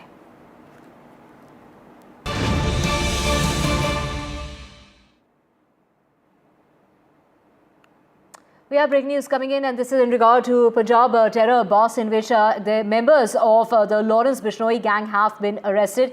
According to the police, operatives had foreign-based handlers, and the aim was to commit a sensational crime. Both accused have extensive crime history as well. Now, the accused are wanted in recent murder cases, and this is a key arrest that has been made by the police in Punjab. These are, members of the Lawrence Bishnoi gang that have been arrested by the police, who are claiming that these operatives had handlers who were foreign based, and the aim was to commit sensational crime. And this, of course, includes people, in fact known people. And to know more on this, Gurpreet, take us through these people that have been arrested, take us through the crimes that they have been linked to. The Punjab police has already arrested these 2 criminals who were wanted in more than 15 cases that had been registered not only in Punjab, Haryana, Rajasthan and other states also. What they have learned during the preliminary investigation, these people have already fled to Nepal, and they had come back to Punjab to carry out some terror activities. What they have learned in the initial investigation, they had come to India on the direction of the foreign handler. Now the police is trying to probe all these angles so that they will be able to find out who are the foreign handle and what type of terror activity they are going to execute in the state of Punjab. The police have also recovered a weapon from their possession along with live cartridges also, and they are trying to find out the source from where did they get this weapon and who had provided them logistics. They were involved in a murder case which has been taken place in Fazilka. Now the further investigation is already underway. We have to wait and watch what links will be coming up, because in the initial investigation they were being it was being learned by the Punjab police they were being involved in extortion and other cases, and they are attached to Lawrence Bishnoi gang. So all these angles are being probed by the Punjab police so that they will be able to find out more links with the foreign handler, and they will be able to find out what type of terror activity they are going to execute in the state of Punjab. Back to studio. Right, of course, this really comes on the heels of that arrest that has been made with that attack that took place outside, in fact, outside this is outside rapper Badshah's, restaurants, and that was also linked to the Lawrence Bishnoi gang. Thank you so much, Gurpreet, for getting us the very latest on this breaking news.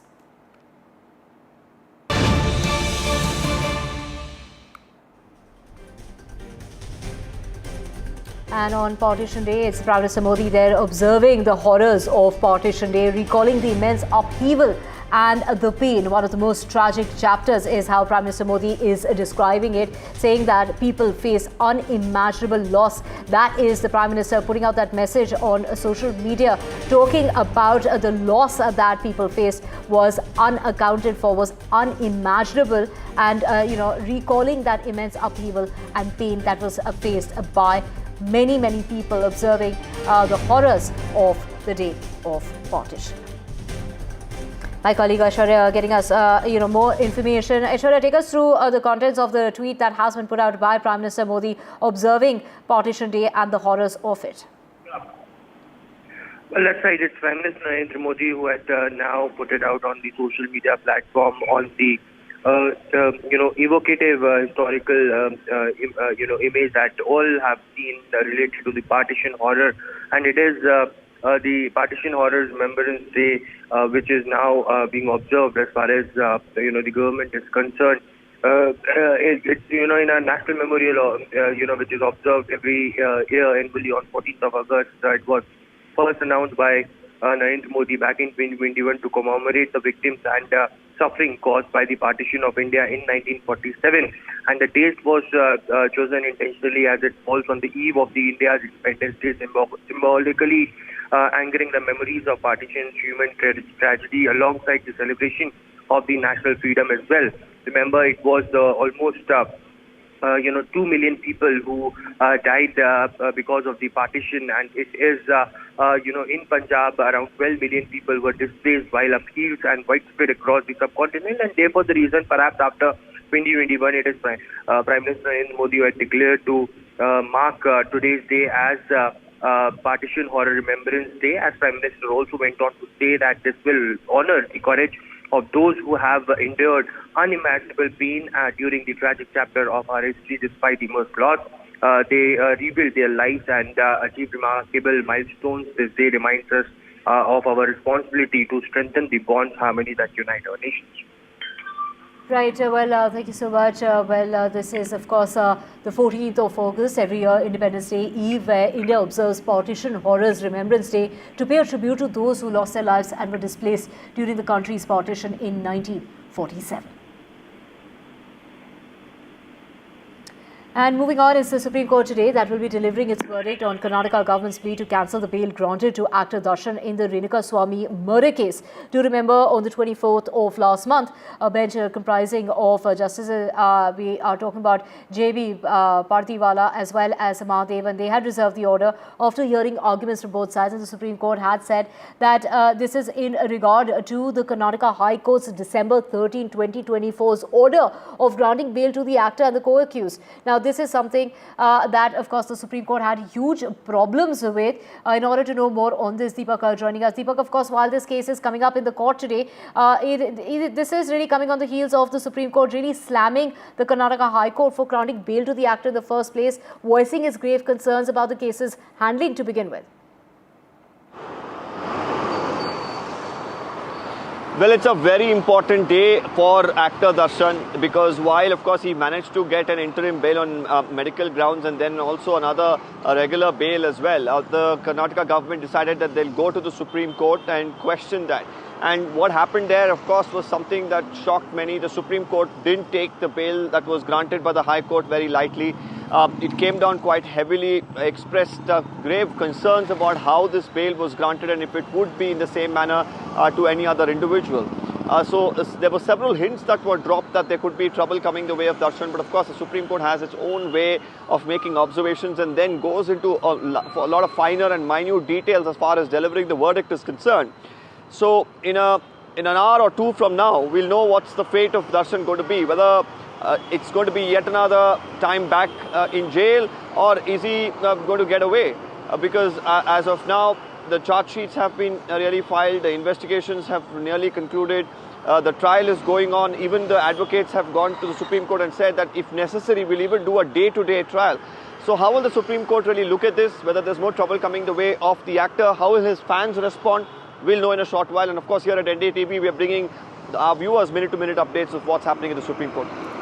Right, Deepak, thank you so much for getting us the very latest. And moving on now from Karnataka to Andhra Pradesh, and it is Jagan Mohan Reddy as far as, claiming that the Congress and the TDP are hand in glove. This is the accusation that is being levelled by, Jagan Mohan Reddy. So now we have AICC in charge for Andhra Pradesh, Manickam Tagore, who has hit back at YSRCP President YS Jagan Mohan Reddy after he alleged that the leader of opposition, Rahul Gandhi, is in touch with Chandrababu Naidu through a hotline. Now, the Congress MP has said that the people of Andhra Pradesh know that Chandrababu Naidu, Prime Minister Modi, as well as Amit Shah, Jagan, and the Deputy Chief Minister Pawan Kalyan are together, and that Rahul Gandhi hasn't given in fact, to Prime Minister Modi and Amit Shah, just like him. So, a war of words that continues, and this is, of course, Jagan Mohan Reddy hitting out at the Congress Party hitting back at him. Let's listen in to that war of words. So why is it that Rahul Gandhi is not talking about Andhra, which has got this huge percentage of difference that you just spoke about, or why is it that Rahul Gandhi is not talking about Arvind Kejriwal, who lost in Delhi his own seat? Rahul Gandhi does not speak about Andhra, nor does Rahul Gandhi's national spokesperson, Andhra in charge, this person Manickam Tagore, who is here, nor does he speak about Andhra. This man Manickam Tagore speaks negative about me or YSRCP rather than Chandrababu Naidu here. And Rahul Gandhi does not speak about Andhra. Why is that so? It's because Chandrababu Naidu is on a hotline with Rahul Gandhi. It's quite evident. I saw Mr. Jagan's statement on the vote chori thing. Mr. Jagan must understand that the leader of opposition, Rahul Gandhi ji, he is not a person who is fighting for Congress alone. We are fighting for India's democracy. He has not surrendered to Mr. Shah. He is not afraid about Mr. Modi like the way Mr. Jagan does. We are fighting the battle against Shah and Modi to protect India's democratic rights.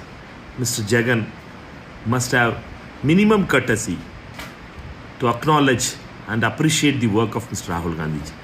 Frustrated Jagan Mohan Reddy, out of the fear of losing elections conducted yesterday in Pulivendula and Ontimeta, starts his blabbering all over again. He is trying to create a fake narrative, a futile attempt again by Mr. Jagan Mohan Reddy. Mr. Jagan Mohan Reddy talks about, in his press meet today, talks about some hotline, talks about different things that are highly unbecoming of a political leader.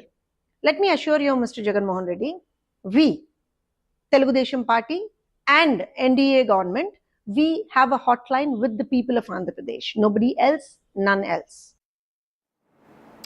Ashish, joining us to get us the very latest on this. We just heard Jagan Mohan Reddy there questioning Rahul Gandhi's selective approach when it comes to addressing electoral issues, particularly his silence when it comes to the state of Andhra Pradesh. Yes, Divya. In fact, today is the day when counting of by-polls, ZPTC by-polls in Kadapa is ongoing, and YSR Congress Party has boycotted the counting process. So none from YSR Congress Party, the principal opposition party, has participated in the counting process for ZPTC election in Kadapa. Kadapa, remember, is the hometown of YS Jagan Mohan Reddy, and there was an intense battle to capture the local body position in between TDP and YSR Congress Party. During a press conference on Wednesday, YS Jagan Mohan Reddy, while mentioning about the malpractices and manipulation in Kadapa ZPTC elections, he also targeted Chandrababu Naidu, the Chief Minister of Andhra Pradesh, the TDP chief, and alleged that TDP chief is having a backdoor channel with Rahul Gandhi, and that's why Rahul Gandhi is silent. The Congress Party is silent, which is the one important player in Andhra Pradesh politics, and they are not mentioning and they are not raising voice against the ruling TDP and the alleged vote malpractices in Andhra Pradesh. He also questioned, why Jagan Mohan Reddy also questioned Rahul Gandhi's stance on Delhi polls. Remember, in Delhi, Arvind Kejriwal was lost. Arvind Kejriwal's Aam Aadmi Party and Congress fought differently, and BJP won there. And he mentioning that result. Why Jagan Mohan Reddy questioned Rahul Gandhi's stance on Arvind Kejriwal. He also alleged that Rahul Gandhi is not serious about his whole this vote chori claim. Right, thank you so much for getting us all those details. Switching tracks now to Mumbai, and it is actor Shilpa Shetty as well as her husband Raj-Kundra that have now, in fact, they're facing a lot of issues and problems because they have been booked by the EOW for allegedly defrauding a Mumbai-based businessman of 60.4 crore rupees in a loan-cum-investment deal linked to their now defunct company Best Deal TV Private Limited. Now, according to the Mumbai police, Deepak Kothari had given money of over 60 crore to the couple for promoting and for business expansion. However, they didn't spend the money there. They ended up spending it on personal use instead. That is the claim that is being made by Deepak Kothari. He had come in touch with Shilpa Shetty and Raj-Kundra through an agent, Rajesh Arya, back in 2015, 10 years ago. At the time, the couple were the directors of this company that has now, it's no longer functional at this particular point in time. This was an online shopping platform called Best Deal TV, where Shilpa Shetty was, she held over 87% shares in the company back then. This is a defunct company, and now Deepak Kothari is demanding compensation for the losses that he has incurred because of the money that was spent on personal expenses instead of expanding the business. So the case has been registered against actor Shilpa Shetty and husband Raj-Kundra for cheating a businessman of rupees 60 crores. The case was registered in Juhu police station, but the amount is for 10 crores. And if the amount is 10 crores, then this case should be transferred to EOW, and the case has been transferred to the EOW, and now EOW is investigating into this entire matter. According to the sources, businessman Deepak Kothari has alleged that the both of them together cheated him for more than 60 crore rupees. Kothari says that he gave this money in the name of expanding the business between 2015 and 2023, but things has gone worse. And now it will be very important to see how EOW will investigate into this matter, because EOW has also registered a matter under FIR sections 403, 406 and 34 of the IPC. So it will be very important to see the alleged things which has been said by a businessman will be how it will be investigated by the Mumbai EOW.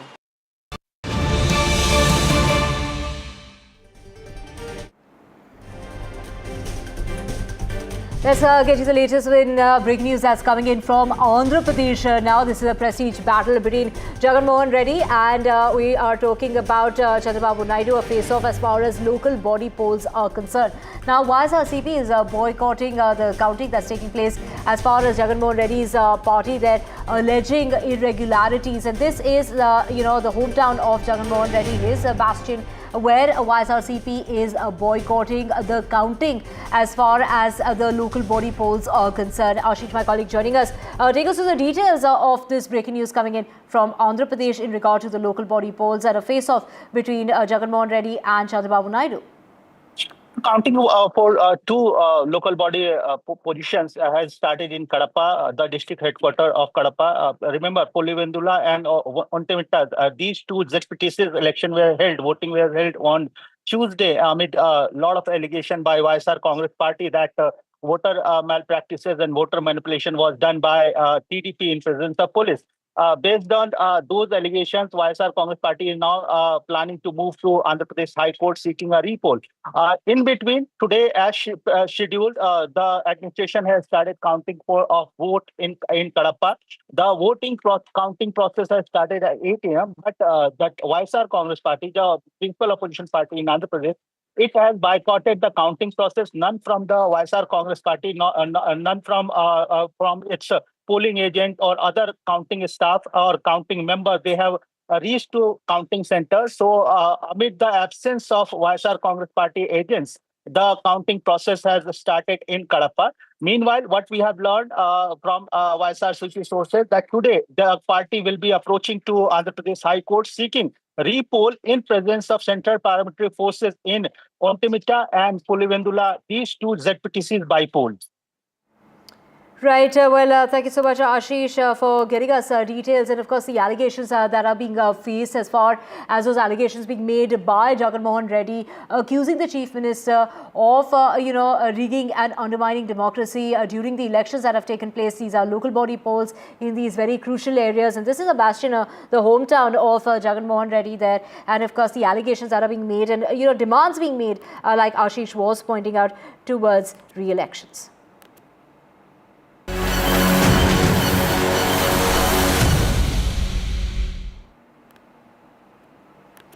Let's just switch tracks to that very important meeting coming up in Alaska between Donald Trump and we are talking about Vladimir Putin, a meeting that has been in the works for a very, very long, finally going to be happening in a matter of 24 hours from now. Donald Trump has gone on to say that if it doesn't go well, then there will be severe consequences that Russia will be facing. In fact, if Vladimir Putin doesn't stop that war that's been on for years now between Russia and Ukraine, then there will be severe consequences. That is what he's gone on to in fact say. He's also gone on to back that up by saying that if all goes well, there will be another meeting, and that's going to be between Zelensky and Putin, and hopefully that he would be there at that meeting as well if the two leaders want it to be such. Let's listen in to Donald Trump. Will Russia face any consequences if Vladimir Putin does not agree to stop the war after your meeting on Friday? Yes, they will. Yeah. What will the consequences there will be be? consequences. Sanctions, tariffs? There will be, I don't have to say, there will be very severe consequences. My colleague Maha Siddiqui joining us from Alaska. Well, Maha, all eyes on that crucial meeting coming up between the two very difficult leaders. And given how temperamental Donald Trump is, any word can, throw him off balance. So a lot at stake, particularly in that meeting. And he said within the first 2 minutes, he'll know if the meeting is going down well or not. Also, several times, Divya, if you've noticed how he started off with very high stakes, then went on to say that he will be able to judge within 2 minutes as to whether a peace deal is even possible. Then going on to say that that Ukraine will, of course, be kept in the loop, dialing down the expectations a bit, not particularly saying that there will be an end to the Ukraine war in this meeting. And now when reporters asked him about consequences, he's saying there will be severe consequences for Russia. So yes, there have been several statements, different kinds from US President Donald Trump. However, the fact is that the two leaders, that is President Trump and President Putin, are going to be meeting in Alaska on Friday. And all eyes are keenly trained on that meeting. They are considering that this is the only real hope that one has that after 3 long years, at least the world could be seeing both sides move forward, even if a little bit, to end this war. This meeting is going to take place at the joint base Elmendorf-Richardson, which is a joint military base in the United States, in a very strategic location in Alaska. Alaska is also an interesting venue that has been chosen because of the shared history between US and Russia. Now, where I'm standing will, in fact, give you a sense of that. Right behind me is the Russian Orthodox Church. And just a short while back, they held a prayer meeting specifically for the success of this meeting between President Trump and President Putin, praying for an end to the Ukraine war. Also, a very interesting and a significant take here, considering that the Russian Orthodox Church in Moscow and the Patriarch Kirill there had thrown their weight behind Kremlin. So when I asked Father Thomas Rivers, the dean of the cathedral here, about the political split there in the Russian Orthodox Church as well, he said that they are all free to choose how they interpret their stand on a war, and they believe that this war needs to come to an end, and they will hope that history can be made in Alaska. The next question being that if all goes well, the next meeting will be with Zelensky. Will that also be happening in Alaska is the big question. And more than that, what will Putin want in return? What all is on the table to begin with? Well, there's a lot of speculation on that. It is possible that Russia might ask for the territories that they already have under their control, which is in at least 4 oblasts in Ukraine, to remain theirs. And that could be very troubling for Europe and Ukraine. And Ukraine has completely, outrightly said that that is not going to be acceptable to them at all. Right. Thank you so much, Maha, joining us all the way from Alaska before that meeting that's coming up in less than 24 hours' time between the two leaders, Putin and Donald Trump. What all is on the cards? What all is, of course, we know what's on the cards, but what all is on the table to begin with? What is going to be offered to Putin to end the war is the big question. Moving on now, it is, of course, the US tariffs that won't be impacting India's growth. That is what is really being said. Do remember that Donald Trump's punitive tariffs on Indian imports will not be impacting the economic growth. And that is what sovereign ratings outlook will remain positive, according to S&P. In fact, India facing that 50% US tariff comprising 25% that kicked in on the 7th of August, another 25% due to come into effect later this month, will not really impact the growth story of India. Sakshi with the details. Global rating agency S&P Global Ratings bets on India. S&P Global Ratings has said US tariffs won't impact India's growth. They've also said they maintain a positive outlook on India. Now, why exactly are they betting on India? Well, they say India is not a very trade-oriented economy. The exposure of Indian exports to the US is just about 1 to 2% of India's GDP, and the credit impact is not negative as previously feared. They also believe that, look, domestic developments have kept trends stable or positive largely. Remember, they do believe that, look, largely things and the fundamentals really remain positive. Remember, in May, S&P Global Ratings has revised India's outlook to positive. And now they say that in August, remember, we've just heard in this month, US President Donald Trump revised the tariff rate and imposed that additional 25% tariff rate on India. And let's just get you a very crucial meeting coming up here in the national capital is between Chinese foreign minister and our national security advisor. The visit will be taking place. This is going to happen shortly before Prime Minister Modi heads to China. His first trip since the clashes that took place 5 years ago, which led to heightened military tension on the border for the SCO summit. Now, the foreign minister will be visiting India, and this will take place against the backdrop of the United States, Donald Trump hitting out at both nations, China and India, with massive tariffs. Do remember that Trump has, slapped India with 50%. However, China seems to be getting that, window, that deadline that seems to be getting extended time and again as far as China is concerned. This is a very crucial visit coming up on the 18th of this month. With that, we're slipping in a short break. Back with a whole lot more. Stay with us.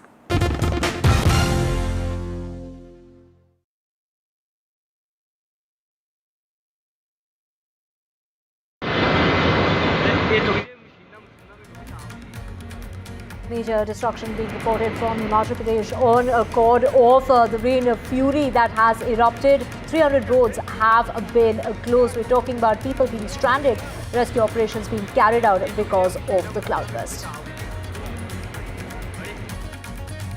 And now today the Supreme Court will be taking up the street dog case in the court coming up again on the behest of the Chief Justice of India. Re-look at that decision taken earlier on Monday.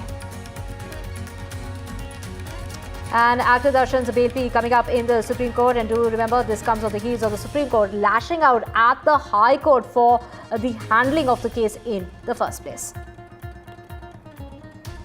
The wait is finally over. It's Rajinikanth's 171st film that's been released. Coolie is here, and people have been gathering since early this morning.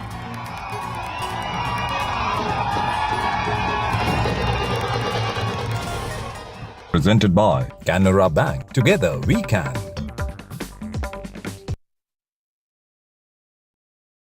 Mohit, you are known for your music. All your films, musics stay with us. till today. I'm a millennial and those music are kind of music. So whenever we say Mohit Suri film aa raha hai, we know the music will be good, right? It's a given. So you really work hard. But is this always like how you create your music? You need everything in place, the mood, the lighting, even when the person is in the studio and just singing. And also, how did you select your musicians that this person's voice is perfect for this song? That's what I think, the amount you give to a song, that's how long it will last, I think. Everyone does the programming, everyone writes the words, everyone makes the thing. But the thing is how much you give, how much of heart you give to the lyrics or to the music or to the melody or to the singing. That's how long the song will last, is what I genuinely feel. If you don't give that love, you're not going to get it back. It's just a simple debit and credit procedure, I think, with the audience. I genuinely feel I don't have any special skill. I don't know any scale or anything else. It's just that I enjoy that process a lot. Give me an evening to just go for a film party or something, I'll skip it. But you give me like a struggling musician to go who has a great tune, some new guys, chill all night with them. I can do that. I can just sit there, make music and stuff like that. We just did that recently. Fahim came down. He just surprised us, and we met in my Bandra office, and Han was there, Aneet was there, and he made me hear his other songs and stuff like that. But it was it's so much fun, because I just think making music, film you still get to see something. Yeah. I think music is so amazing. You don't need to see anything. It's in the air, and suddenly it just comes together, and it's. Hello, Moto. Moto G96 5G. All eyes on you.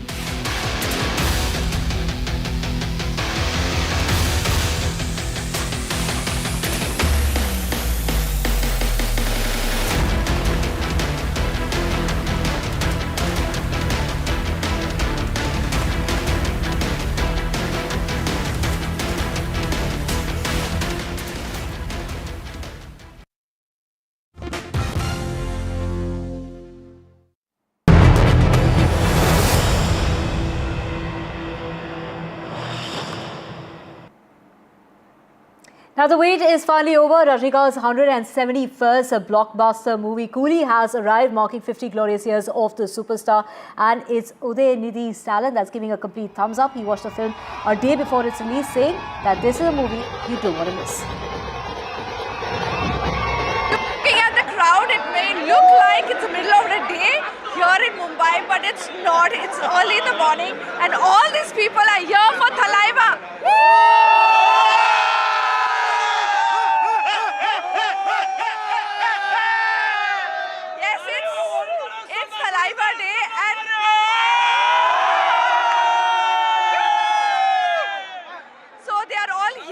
Rajinikanth early in the morning since 4 o'clock. They've been standing here for the tickets. First day, first show, 6 a.m. They are waiting for here to talk to us. Guys, कितने excited हैं आप लोग Coolie देखने के लिए? Very excited. Very excited. Fully excited. क्या ये पहली बार ऐसा हो रहा है आप लोग आए हो कि हमेशा आते हो? Always do, yeah. So Rajinikanth sir का है. So you can see the madness here, and it's 50 celebrating, yeah. These are 50 years of Rajinikanth. We are celebrating here. Right? Yeah, 100%. We are this special for us. So it's extra special for them this time. They do this every year, doesn't matter. The rain, sun, doesn't matter. They're always here. But this year it's extra special because it's 50 years of Rajinikanth and the number of fans are increasing every day. So here we are. The madness is here. It's Thalaiva Day. I want to ask you a question. Have you ever seen a fan celebration like this ever before? Never. So this is the best and this is the bestest moment of my life because I am also not a South Indian, but I'm first time coming here and this is just for the love of Rajni. This is the day. Yeah. Wow, that's amazing. And you all have been coming here regularly? Yeah. Every year for Rajni film. It doesn't look like it's 6 in the morning, right? No. The whole mall is crowded and it's full of people and everybody is celebrating like it's a festival. It is a festival right now. This is the temple of cinema. This is the temple of cinema, like they said.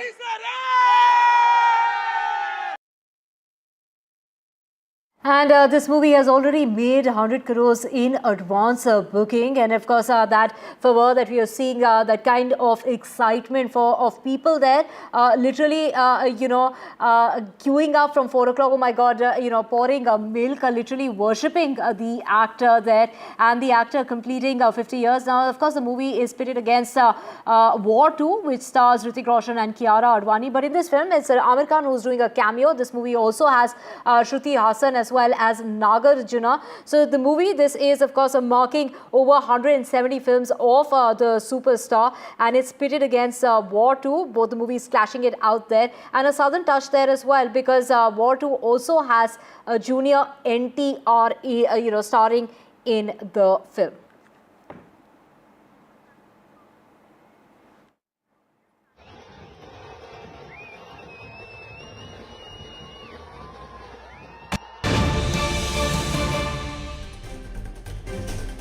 News coming in from Tamil Nadu. We have breaking news in regard to the sanitation workers row. It is TVK actor turned politician Vijay who has in fact spoken on this, and this is the first jibe. In fact, taking a jibe at the chief minister in regard to this controversy is TVK chief hitting out at the DMK government, saying that the DMK government is arresting workers. Workers were fighting peacefully, but the DMK government is opting for inhumane, as far as that situation is concerned. Their response has been completely inhumane. These are sanitation workers. They were forcefully evicted, and this is a strike against the privatization move, and the striking workers have been detained by the police, and action has been taken after the order of the Madras High Court. Sam, my colleague, joining us. Sam, take us through. This is after that High Court order.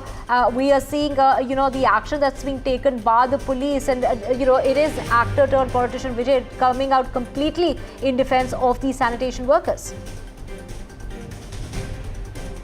DK Chief Actor Vijay has condemned the Tamil Nadu government for arresting these striking sanitary workers late in the night. He calls this inhuman and alleges that he hears many women workers have suffered injuries, severe injuries, and he urges the government to provide them treatment and to do everything required for their well-being. And he slams the ruling DMK of not fulfilling their poll promises, that these workers are demanding only what was promised by the ruling DMK before the election. And if the government cannot fulfill it, why would you do that, to make that promise in the first time? He's raising the question. He is also demanding providing these workers a designated spot for them to continue their protest. The larger background is, for the last 13 days, these workers have been protesting outside the Rippon building in Chennai, the headquarters of the Chennai Corporation, on the pavement. And yesterday, the Madras High Court had ruled that they have to be cleared, moved from this place, and they have to obtain prior permission and protest only at the designated spot given by the Tamil Nadu police. It was in that context the police had asked them to move, saying that continuing the protest would be contempt of court. They are protesting against the move by the Chennai Corporation to privatize conservancy work in 2 zones in Chennai, which they say will affect their jobs. Number one, their jobs will go under a private company. This will also have an impact on the salary they draw, and they demand permanency of their job as well as permanency of their salary. And the Chennai Corporation says their jobs will be guaranteed, and they can negotiate and come to a settlement in terms of the revision of wages, but they want them to first return to work. And it was in that context the police had cleared them this morning. And already the left parties have also condemned the arrest, saying that the government and the court in particular, they point out, should have waited before giving this kind of an order when the other petition regarding their jobs is still pending in the court. Right, of course, the ground on which this really was taking place is the fact that they were occupying public footpaths without permission, and that could not be allowed. While the court, however, had instructed the police to act with restraint and clarified the workers would continue the agitation, but to that designated spot, like Sam was mentioning. With that, it's a wrap on this bulletin. News and updates will continue with Darshan on the other side.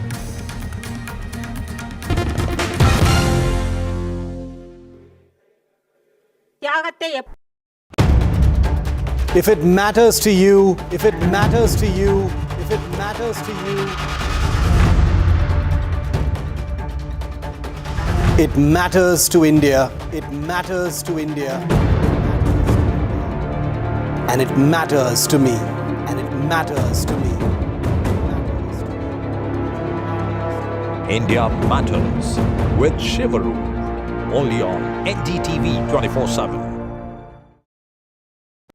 जय जवान जो मैंने शुरू किया था ये actually मैं दोबारा आया हूँ आप लोग से मिलने के लिए मुझे बड़ी खुशी है आप देख रहे हैं YouTube पे मेरी फिल्म वाह क्या बात है क्या बात है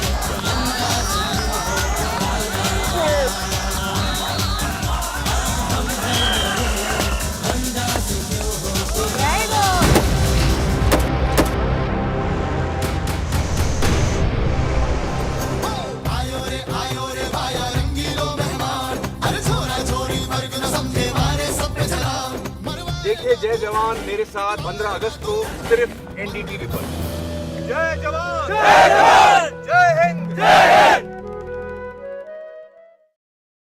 Rajasthan is history, culture and much more. And I have been reporting on all things royal for more than 25 years. The colors, the culture and the complexities of the Northeast is different from the rest of the country.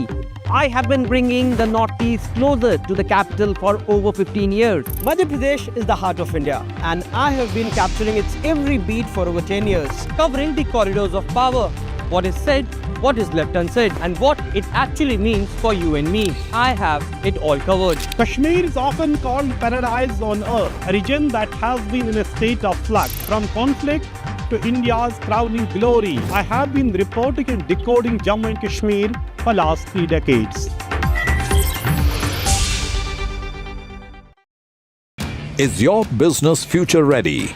Join the 13-week strategic ESG certification program for business sustainability and growth for CXO and business leaders by NDTV, Terry and Zenora. Master global ESG frameworks, gain real-world tools and lead with impact. Starts August the 23rd. Enroll now and power your business with sustainability.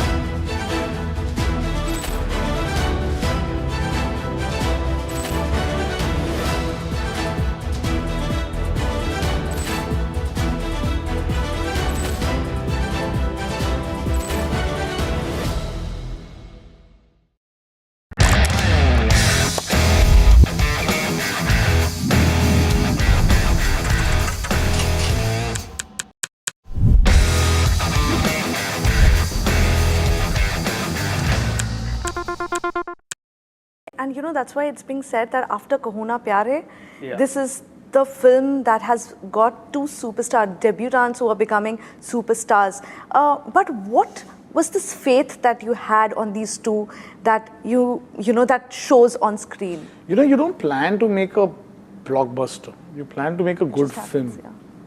And that's what I think they never let me, you know, they didn't put that pressure on me to live up to. They never gave me a number that we have to hit or a so-called figure that I have to open to. There was, all these trappings were just not there, which normally producers do end up putting that pressure. You know, then you make wrong things, then you add a...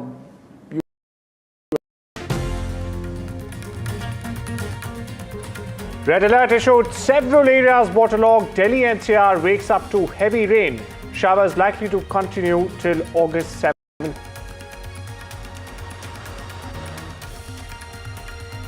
Several bridges washed away in Shimla and Lahore Spiti districts in Himachal. Over 300 roads, including two national highways, closed following fresh incidents of cloudbursts. and flash floods.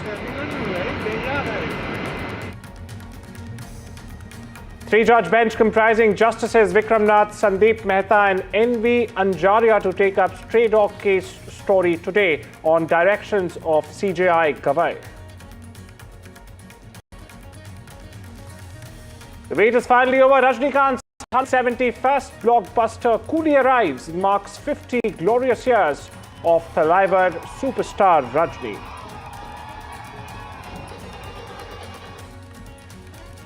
Over in Tamil Nadu, Vijay's fascist jibe at CM Stalin as sanitation workers' row escalates. TK's Vijay hits out at DMK government, says arrest of workers inhumane and anarchic.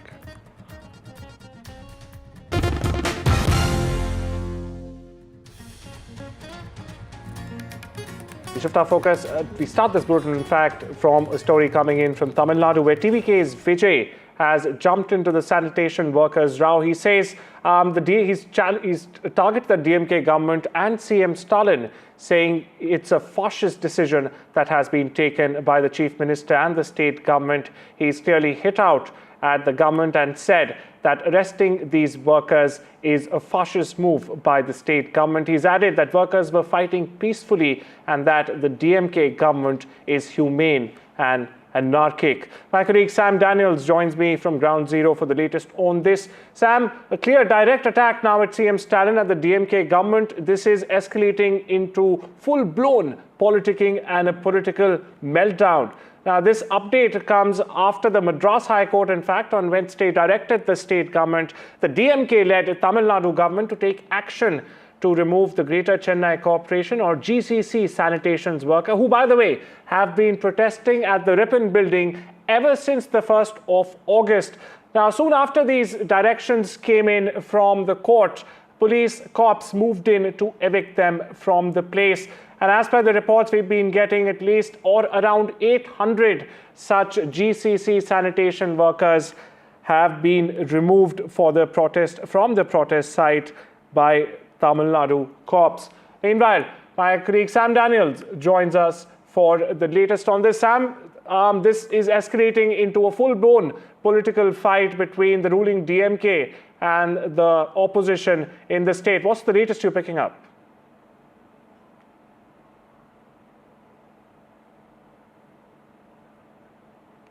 They seem to hit a technical snag there. But for our viewers just joining in, news coming in from Tamil Nadu, where TVK's Vijay has thrown down the gauntlet to the DMK and Chief Minister. Meanwhile, we're joined by A. Sarvanan. He's the DMK spokesperson, joining us live right now. Mr. Sarvanan, a clear message coming in from the opposition. What does the ruling DMK government make of this? See, the government is for the people. And especially these sanitation workers who are all protesting, they are unwilling to negotiate with the government. Their intent seems to be only to protest. Looks like they are listening to anti-DMK people who just want this protest to stay alive so that, they can use this platform against the DMK government. The ministers were all there. The mayor was all there. All of us, all in the DMK government, are willing to speak to them, engage with them and find a solution. But Sarvanan, let me just come in here. It's been unwilling. Yes, it's been 14 days, sir. They've been protesting ever since the 1st of August. What's the difference, and or why has the government not been able that's what I'm saying. That's what I'm saying. Convince these workers till now, sir? It's not as though the DMK government is not bothered about them. The concerned minister, Mr. K. Nehru, he went and met them, but they refused to meet him. And again, there was a round of talks with Mr. Shekhar Babu, who is also in charge of the CMDA, and the mayor was there engaging in conversations with them. See, we are willing to sort it out, and the High Court has made it very clear that they will not be able to allow, they should not be allowed to protest in a place where they inconvenience the general public. There are designated places to protest, so please go there and protest. That's what the High Court has ordered, and this was conveyed to the protesters. They refused to move, and that is why now they were removed from that place. That is exactly what had happened. And the opposition party, Mr. Vijay, you say you are quoting him and stating that, he has given a statement. Let him just get out of this AC room from Panayur.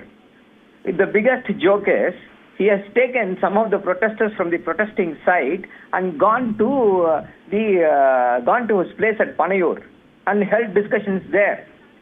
What kind of a joke is this? And that gentleman is now giving a statement without understanding the orders of the High Court, without understanding what inconvenience it has caused the general public there.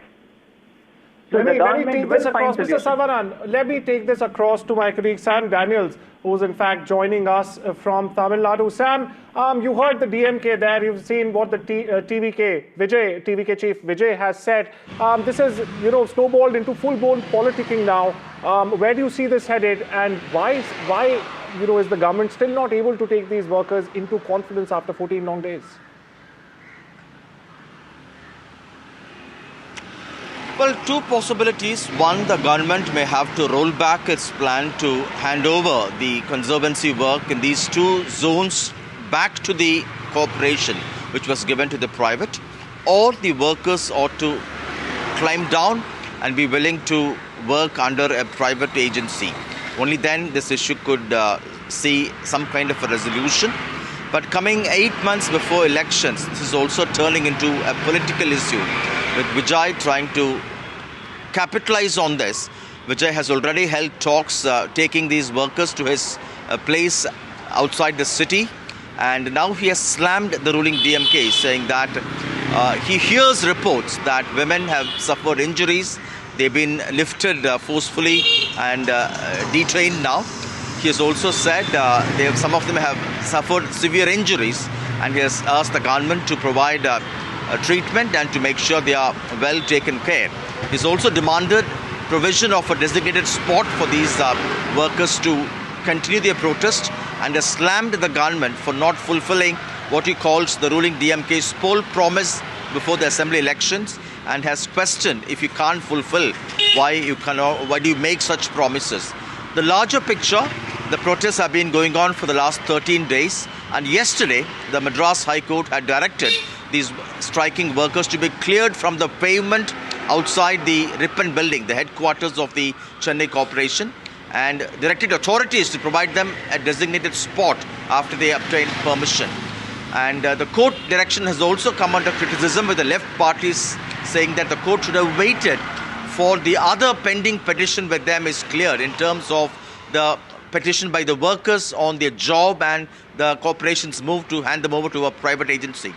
The Chennai Corporation justifies this action, saying that the idea is to make their conservancy work more efficient, based on their pilot project earlier. And they assure workers that although they will work under a private agency, their jobs and their salary will be safeguarded. But the larger question is the permanency of their jobs and their monetary benefits. That's the sticking point. At the moment, they have been detained. We'll have to wait and see if they would be released or arrested. But certainly the issue is yet to be resolved. Very important point you raised there, Sam. The workers and the rights of the workers should not and must not be, in fact, left in the lurch between the politicking that's taking place months before the state goes to polls, as you clearly mentioned.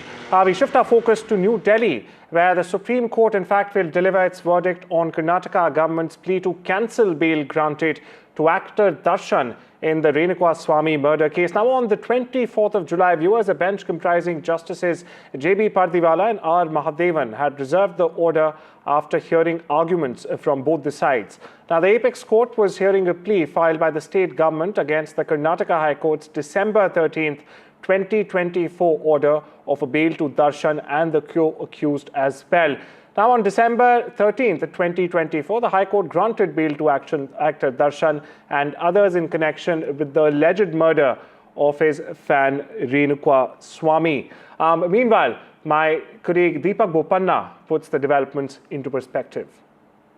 Well, it's a very important day for actor Darshan because while, of course, he managed to get an interim bail on medical grounds and then also another regular bail as well, the Karnataka government decided that they'll go to the Supreme Court and question that. And what happened there, of course, was something that shocked many. The Supreme Court didn't take the bail that was granted by the High Court very lightly. It came down quite heavily, expressed grave concerns about how this bail was granted and if it would be in the same manner to any other individual. So there were several hints that were dropped that there could be trouble coming the way of Darshan, but of course the Supreme Court has its own way of making observations and then goes into a lot of finer and minute details as far as delivering the verdict is concerned. So in an hour or two from now, we'll know what's the fate of Darshan going to be, whether it's going to be yet another time back in jail or is he going to get away? Because as of now, the charge sheets have been really filed, the investigations have nearly concluded, the trial is going on, even the advocates have gone to the Supreme Court and said that if necessary, we'll even do a day-to-day trial. So how will the Supreme Court really look at this, whether there's more trouble coming the way of the actor, how will his fans respond? We'll know in a short while. And of course, here at NDTV, we are bringing our viewers minute-to-minute updates of what's happening in the Supreme Court. With that, we shift our focus to Andhra Pradesh, where the prestige battle is ever escalating.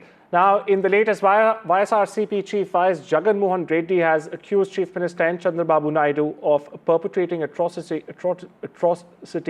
rigging and undermining democracy during the ZPTC elections in Pulivendula and Vonti Mitta. In fact, the YSRCP is boycotting the Pulivendula constituency counting altogether, despite it being Jagan's bastion. Now, his party alleges irregularities, as we have shown you now. Staying with the story, now the AICC in charge for Andhra Pradesh, Manikam Tagore, as well on Wednesday has hit back at former Chief Minister and YSR Congress Party President YS Jagan Mohan Reddy. Now, this comes after he alleged that the leader of opposition in Lok Sabha, Rahul Gandhi, is in fact in touch with Chief Minister N. Chandrababu Naidu through a hotline. Now, the Congress MP said that the people of Andhra Pradesh know that Chandrababu Naidu, PM Modi, Union Minister Amit Shah, Jagan and Deputy Chief Minister Pawan Kalyan are in fact together. We get you the latest reactions. So why is it that Rahul Gandhi is not talking about Andhra, which has got this huge percentage of difference that you just spoke about? Or why is it that Rahul Gandhi is not talking about Arvind Kejriwal, who lost in Delhi his own seat? Rahul Gandhi does not speak about Andhra, nor does Rahul Gandhi's national spokesperson, Andhra in charge, this person Manikam Tagore, who is here, nor does he speak about Andhra. This man Manikam Tagore speaks negative about me or YSRCP rather than Chandrababu Naidu here. And Rahul Gandhi does not speak about Andhra. Why is that so? It's because Chandrababu Naidu is on a hotline with Rahul Gandhi. It's quite evident. I saw Mr. Jagan's statement on the vote chori thing. Mr. Jagan must understand that the leader of opposition, Rahul Gandhi ji, he is not a person who is fighting for Congress alone. We are fighting for India's democracy. He has not surrendered to Mr. Shah. He is not afraid about Mr. Modi like the way Mr. Jagan does. We are fighting the battle against Shah and Modi to protect India's democratic rights. Mr. Jagan must have minimum courtesy to acknowledge and appreciate the work of Mr. Rahul Gandhi. Frustrated Jagan Mohan Reddy, out of the fear of losing elections conducted yesterday in Pulivendula and Vonti Mitta, starts his blabbering all over again. He is trying to create a fake narrative, a futile attempt again by Mr. Jagan Mohan Reddy. Mr. Jagan Mohan Reddy talks about, in his press meet today, talks about some hotline, talks about different things that are highly unbecoming of a political leader.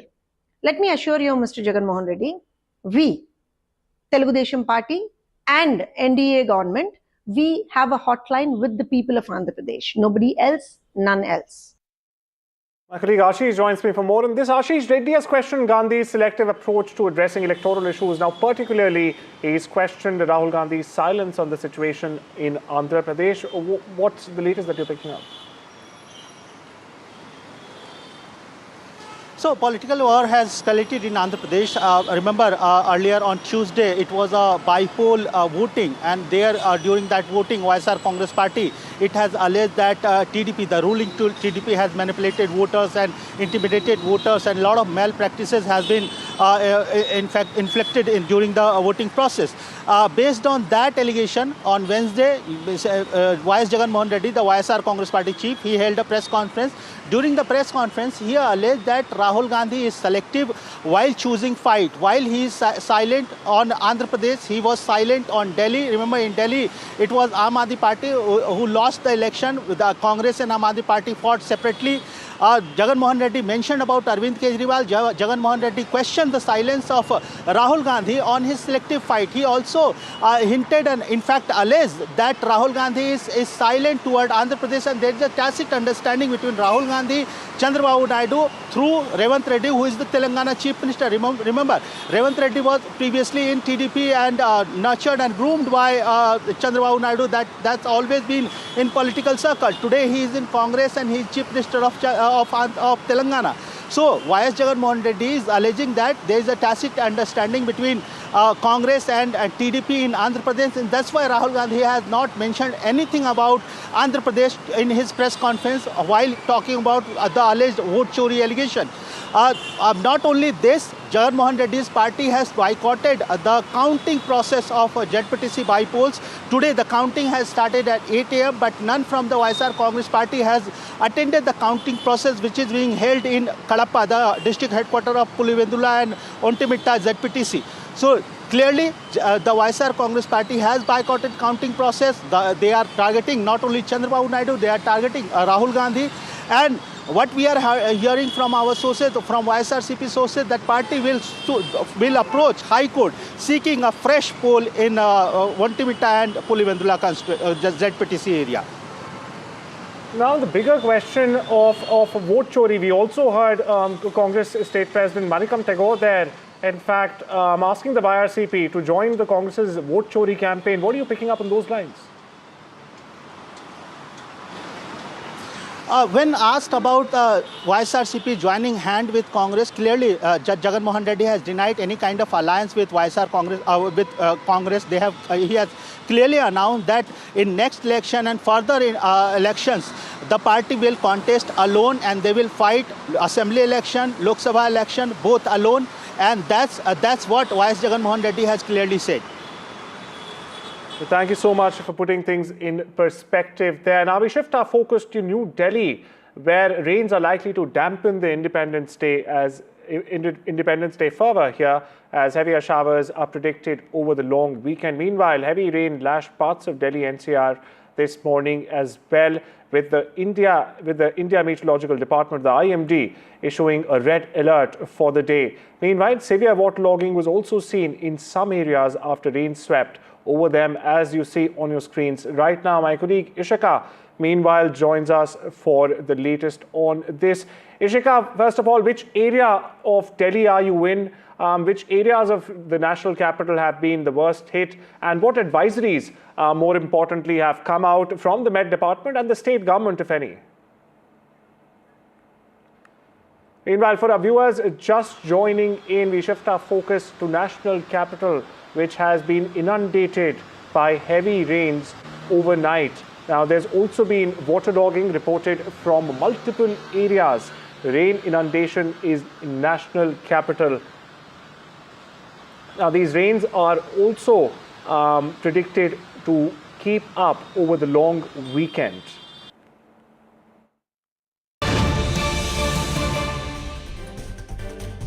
We shift our focus to Maximum City, where Bollywood actor Shilpa Shetty-Kundra, her businessman husband Raj-Kundra, and an unidentified individual have been booked by the economic offences wing for allegedly defrauding a Mumbai-based businessman to the tune of 60.4 crore. That's right, over 60 crore. Now, reacting to this, Shilpa Shetty and Raj-Kundra both have denied these cheating charges. Shilpa Shetty has, in fact, underlined that there is no criminality involved and this was an old transaction. This is what Shilpa Shetty and Rajinikanth are claiming right now, and she has gone ahead. Not only this, and she has also called the case completely baseless and malicious. Now remember, this deal is linked to their now defunct company called Best Deal Private Limited. According to Mumbai police, one businessman, Deepak Kothari, has in fact accused the couple of jointly cheating him of more than 60 crore rupees. He's alleged that the money given for business expansion was in fact used for personal expenses instead. My colleague Abira joins us for the more on this, but before that, for our viewers who are just joining in, Shilpa Shetty and Rajinikanth have denied cheating charges after a case was registered against them for cheating a businessman allegedly to the tune of over 60 crore rupees. Now the duo has said there's no criminality involved. This is an old transaction. And going ahead, Shilpa Shetty has called the case baseless and malicious. I believe my colleague Abira is on with us from Maximum City Bank, Mumbai. Abira, statement coming in, a scathing statement, in fact, coming in from Shilpa Shetty and Rajinikanth. What's the latest you're picking up here? So it's a statement from the lawyer who is saying that there's no criminality involved, and our auditors have submitted all the necessary supporting documents from time to time as requested by EOW, including detailed cash flow statement. They are saying that what the reports are coming out, that this businessman is coming out and blaming them for taking 60 crore rupees from him and then spending it on their personal expenses and not for expanding business are all false. And the lawyer says that Shilpa Shetty and Rajinikanth have said that these are false allegations put on them. This is what the report, the quote from the lawyer says for now, and we have to wait and watch what happens next, as the statement says that this is an absolute false allegations on them. Thank you so much for putting the updates in perspective there. Now we shift our focus to Himachal, where the rain fury, a flash flood has hit the state after a cloudburst in Kinnaur, where 4 civilians have been stranded and 1 has been reported injured. At least 1 till now has been reported injured. Meanwhile, late-night rescue operations continued by the Indian Army amid the rain devastation across the entire state of Himachal Pradesh. Around over 300 roads were also shut across the state, where several bridges were also washed away in Shimla, Lahore, Spiti districts. This also included 2 national highways as well. They have been closed down following fresh incidents of cloudbursts and flash floods that are still coming in from the hill state. Meanwhile, in Shimla, police posts were swept away in floods in the Ganvi ravine, while a bus stand and adjoining shops were also damaged after torrential rain. My colleague Gurpreet Chinna joins us for more on this. Gurpreet, disturbing visuals coming in from across Himachal Pradesh there. Which districts are the worst hit, and what advisories have been issued by the state government? Well, this time we have seen all over Himachal Pradesh, they are facing a very, very challenging situation. Whether it's the Una district, whether it's Shimla, whether it's Rampur, Bushehr, or Kangra district, or Mandi, Kullu and other districts. They are facing a lot of a problem at this point of time, because we have seen last night and before that we have seen multiple cloudbursts had been taken place, had been reported from the various locations of Himachal Pradesh, and because of these cloudbursts we have seen there was a flash floods. But as of now, we have seen the state government had adopted one policy to save maximum human lives. They are prioritizing their operations so that they will be able to rescue the people there. If we can talk about Rampur, we have seen the 2 cloudbursts had been happened there, but because of that, the houses which are vulnerable, they had already given them ultimatum so that they should immediately vacate those houses. And what we have learned from the local or the state government, waterlogging waterlogging has been taking place, whether it's the police post or houses of the people who were residing there. So as of now, we have seen the weather department is totally in touch with the district administration, and they have been giving advisory time to time so that the multiple precautions should be taken. What we have learned, the people who have been facing a lot of problem in some districts, we have seen the schools have not been shut down, and that is also challenging for the students. At the same time, we have seen the Met department, they had already given ultimatum to all the districts that there should be advisory, the people should not move around the rivers or other areas which are vulnerable, because the flash flood which has been happening because of cloud burst, they have been damaging a lot of property. As of now, the rescue operation which are already underway, what we have learned, around 300 roads had been blocked because of a landslide which has been taken place in the various locations of Himachal Pradesh. That is a challenging situation for the state government to deal with at this point of time. Right. Thank you so much for getting us the latest from Himachal, and of course we'll keep on following the latest developments coming from the hill state. But now we shift our focus to national capital, where there's a big breaking relating to Operation Sindoor's success, where we are picking up gallantry awards are likely for Operation Sindoor Bravehearts. Now, Operation Sindoor's success we are picking up will be celebrated at the Independence Day celebrations this year. Now, this also includes its logo on the view cutter at the Gyanpath, the themed floral decorations that are in fact put there every year. My colleague Vishnu Shom joins us for the latest on this. Vishnu, a welcome move by the Government of India, especially on this Independence Day. What more can you tell our viewers? Well, the information is expected, given the fact that India is celebrating Op Sindoor along with our Independence Day celebrations. And twice a year, India gives out gallantry awards. This year, as you can imagine, Op Sindoor is the big focus. Our striking win in the military action over Pakistan earlier this year. Our sources indicating to us that when the list of Bravehearts comes out after the President's address at 7 p.m. this evening, they will feature the names of heroes who participated during Op Sindoor. We should usually get a few details of the actions that these men and women were involved in.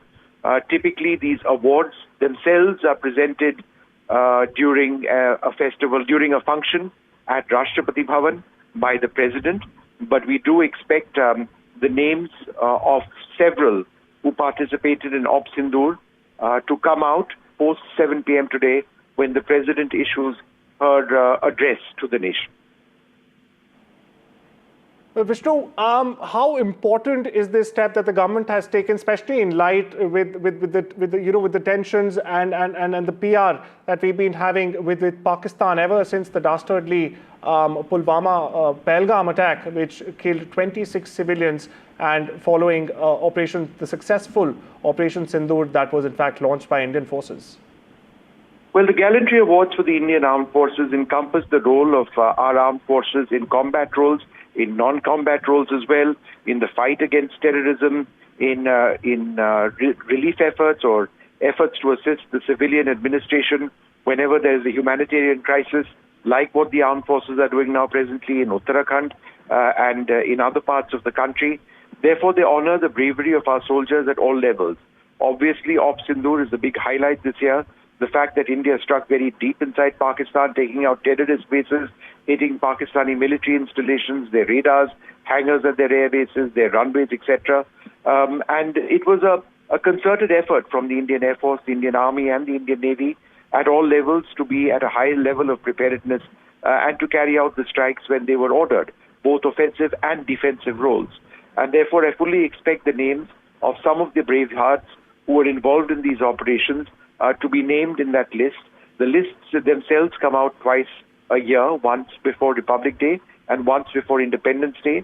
Today they will come out, or they will be released after the address of the President of India, her pre-Independence Day address. And then, these become public documents. They enter the Gazette of India. But the ceremony itself to honor these Bravehearts usually takes place in Rashtrapati Bhavan on a couple of occasions every year. Thank you so much for putting that development into perspective. Vishnu, a very important point, in fact, you raised there. Some of the names of these bravehearts might also be revealed. So all eyes on that. We shift gears, but we stick with the national capital, where hours after assuring a relook, in fact,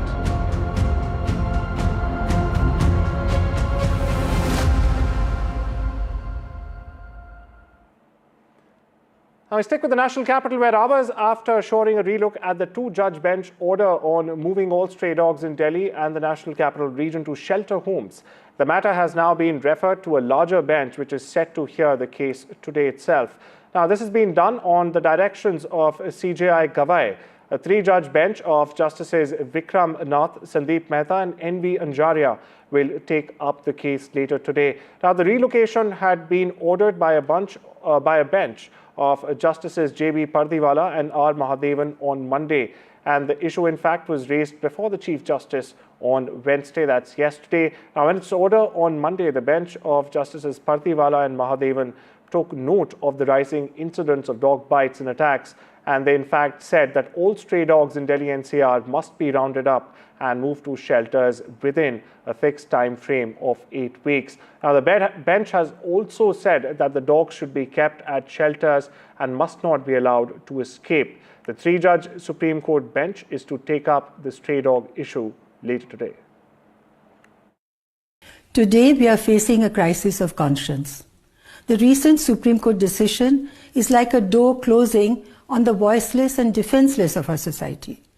I wish the safety and sanctity of life was at the heart of the judgment.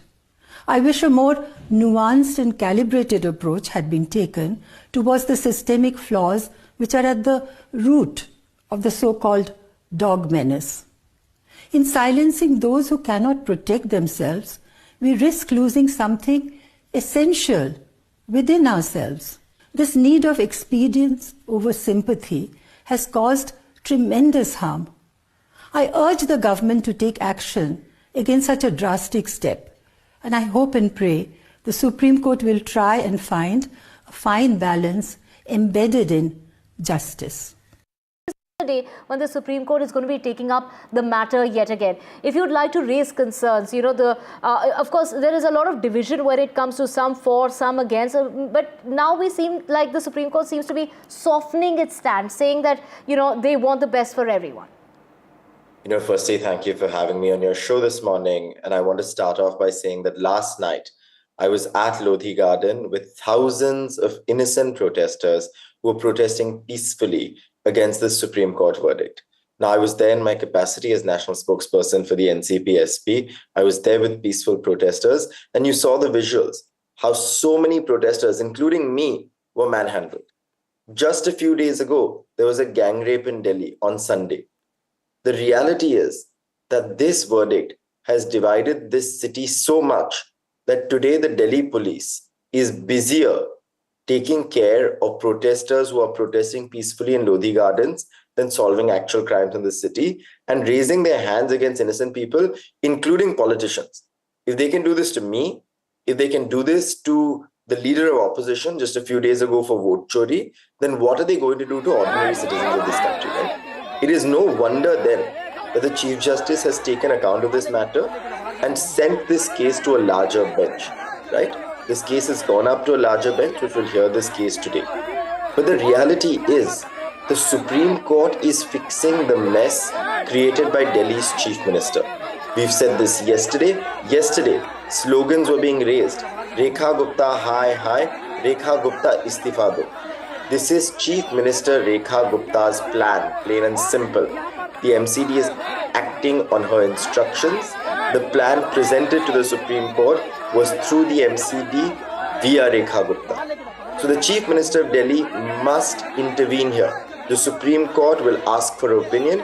She must publicly state that she disagrees with the proposal that is neither logical nor logistical.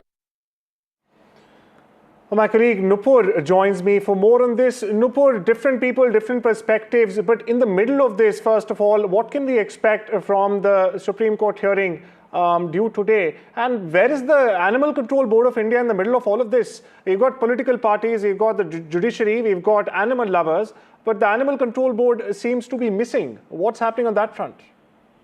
Well, first of all, the hearing is due to begin at 10:30 in the Supreme Court by the 3-judge special bench that has been constituted to look into the matter of stray dogs and especially the recent order passed by Justice J.B. Pardiwala's bench directing that all dogs should be shifted to shelter homes. Now, in a very big development, senior advocate Kapil Sibal is there in the Supreme Court today to defend the case for dogs. He is here to argue from the sides of petitioner. Now, all these petitioners include all representatives, including NGOs as well as Animal Welfare Board people. It's not, yes, in fact, it is the case of people from the animal welfare side that the Supreme Court bench that had ordered relocation of all the dogs from the city has not heard them. That's the main contention they have raised, that without hearing their intervening applications, the Supreme Court had passed the verdict, which they say is against the existing laws and rules of that is the ABC rules that are there to govern the stray dogs and regulate their sterilization and vaccination. So it will be important to see that what the Supreme Court says on these petitions that are filed in the top court, now also seeking an interim stay on the Supreme Court order, which has directed a mass relocation of dogs across the city. Remember, this had triggered High Court orders from across the country also. Now, a petition challenging Rajasthan High Court order also has been filed in the Supreme Court. Rajasthan High Court had directed that all the dogs, after the Supreme Court order, it has also directed on the similar lines that all the dogs from the city should be, from across the state, should be relocated to some shelter homes. So taking into note the ripple effect, it will be important to see what the Supreme Court is going to do today in the matter of stray dogs. Well, stay with me here to put a very important point you raised there, that the Rajasthan court verdict has, of course, also been challenged in the Supreme Court. Now, for perspective there, Rajasthan High Court had passed this direction soon after the Supreme Court on Monday, after it took suo motu cognizance of the plea, wherein the court said that, it clarified that anyone who comes in the way of municipal bodies removing stray animals from roads, colonies, or even public paths will face action. And it had also directed the authorities to remove the strays starting or on the 11th of August. So what more can you tell us on this, and how likely is that this Rajasthan High Court order will not stand after the Supreme Court hearing? Well, first of all, today the Supreme Court will hear the Delhi matter, and we will watch out if the Rajasthan plea is mentioned before the same bench, because already the petition has been filed just now today. So it might not be listed as of now in front of the bench, but it could be mentioned also by the advocate representing the petitioners from Rajasthan. So if at all the Supreme Court decides to give and grant an interim stay or set aside this entire order of the Justice Pardiwala's bench, which has directed mass relocation of dogs, then none of such orders across the country passed by any High Court will stand. Exactly. Very important point you raised there. And in the words of our ex-CJI, what's gravy for the goose must also be gravy for the gander. Thank you so much for getting us the latest updates on this. Meanwhile, we shift our focus to Uttar Pradesh, where SP MLA Pooja Pal has in fact praised Chief Minister Yogi Adityanath. And she said Uttar Pradesh in fact looks at Yogi with trust. And why she said that? She said that because mafias like Atiq Ahmed have been eradicated. This is what the SP MLA is saying. And she is in fact thanked the Yogi Adityanath government for justice. This is in relation, she makes this comment in relation to the extermination, to the killing of gangster turned politician Atiq Ahmed, who was in fact accused in a murder case. He also murdered SP MLA's husband. Now, this remark comes amid the SP BJP face-off that is currently ongoing in the Uttar Pradesh Assembly. Meanwhile, we are joined by a colleague for more on this. What's the latest you're picking up and where is this going? But before that, let's see what this MLA had to say. Listen. माननीय सदस्य थे, ये बात किसी से छिपी नहीं है। पूरा सदन जानता है कि उनकी हत्या कैसे हुई थी और किन लोगों ने की थी। मैं धन्यवाद देना चाहती हूँ माननीय मुख्यमंत्री जी को, जिन्होंने मेरे छुपे हुए उन आंसुओं को देखने का काम किया जो वर्षों में किसी ने देखने का काम नहीं किया। मेरा दुख, मेरा तकलीफ माननीय मुख्यमंत्री जी ने देखने का काम किया और सही मायने में मुझे न्याय दिलाने का और देने का काम किया। माननीय अधिष्ठाता महोदय जी, मुझ जैसे पता नहीं कितने प्रयागराज में पीड़ित परिवार को माननीय मुख्यमंत्री जी ने ऐसे अपराधियों को दंड दे करके उनको न्याय दिलाने का काम किया है। और कल शायद मेरी प्रयागराज की जनता मुझे सुनेगी तो वो लोग भी माननीय मुख्यमंत्री जी को धन्यवाद देने का काम करेंगे पुनः दोबारा। और माननीय अध्यक्ष जी, मेरे जैसे पता नहीं कितने महिलाओं की सिंदूर को मिटाया गया, पता नहीं कितने माताओं की गोदी सूनी कर दी गई। मैं धन्यवाद देना चाहती हूँ ऐसे मुख्यमंत्री जी का, जिन्होंने जीरो टॉलरेंस ला करके पॉलिसी को ला करके अपना करके अपराध और माफिया अतीक अहमद जैसे अपराधियों को मट्टी में मिलाने का काम किया। My colleague Ranveer joins us for more on this.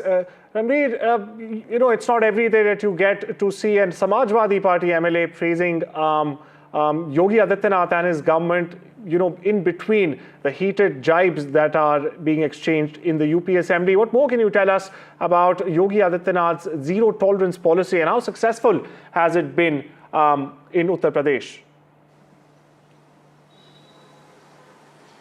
Pooja Pal is a rebel MLA of Samajwadi Party, and she is going against the party line since long. So tonight, when the marathon discussion over Vision Document 2047 was going on, Pooja Pal stood and said that Yogi Adityanath is the man who gave her justice, because everyone knows that who killed her husband Raju Pal in 2005 when Raju Pal defeated Atiq Ahmed's brother Arshad in an assembly election. So she said that she was seeking justice since long, but no one gave her justice, and only Yogi Adityanath, he gave her justice by eradicating Atiq Ahmed and his aides. So Pooja Pal, though she is a rebel MLA, but despite being a rebel MLA, she is technically Samajwadi Party's MLA, and she is praising Yogi Adityanath in the assembly, in the house. So this is obviously politically very embarrassing for the Samajwadi Party, and obviously Yogi Adityanath government has been praised by Pooja Pal. So she said that not only Pooja Pal but a lot of women got justice because of zero tolerance policy of Yogi Adityanath government. So this is going to be a political line in Uttar Pradesh politics ahead, because UP will witness assembly election in 2027 and the preparations are going on. And Pooja Pal, along with other rebel MLAs of Samajwadi Party, they are continuously taking line against the party, and they are obviously praising the Yogi Adityanath government. Right. Thank you so much for putting this development in perspective there, Ranveer. Now, with that, it's time we slip into a short break. Much more on the other side.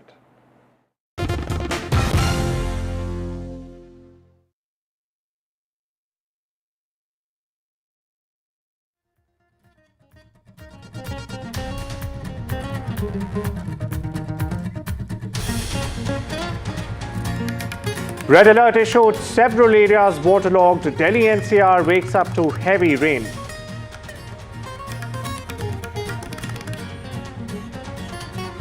Several bridges washed away in Shimla and Lahore Spiti districts, with over 300 roads, including 2 national highways, closed following heavy rain fury in hill state, Himachal Pradesh.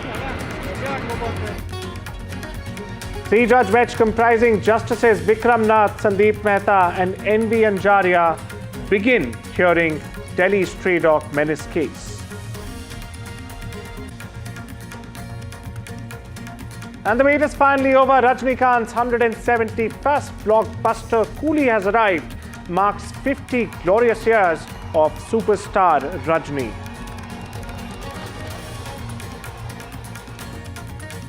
Presented by Canara Bank. Together we can.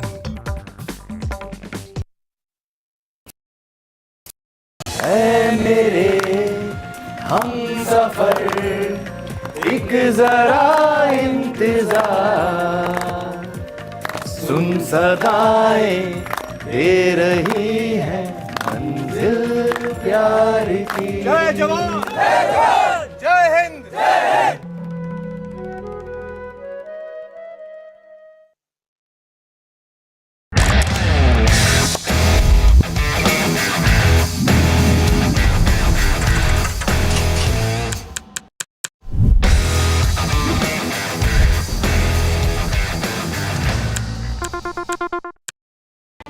NDTV 24/7 is India's #1 English news channel on YouTube. Credible, compelling, always ahead of the curve. Thank you for choosing NDTV 24/7 as your trusted source for news. Hello hello, बोलिए madam. डब्बा trading कब से चल रहा है पता है madam आपको? हम और आप तो जन्म भी नहीं हुआ था हमारा। We investigated a shady advisory firm that has spent big bucks on advertising on the front pages of national dailies. ये आपको बिल्कुल उसका ऐसे हल्का सा भी खौफ नहीं है? मैडम एक बात को खौफ किस लिए रखना चाहिए तो बताओ, कौन सा गलत काम कर रहा हूँ मैं? After our report, we also saw NSE came out with a cautionary circular to the investors. Market Regulator Securities and Exchange Board of India has also come out with a release talking about the actions that it has taken. Cyber complaint has also been filed against the entities involved in this entire Dabba trading scam.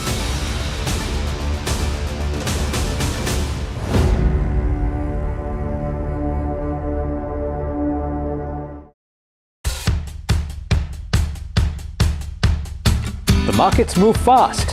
And so should your portfolio.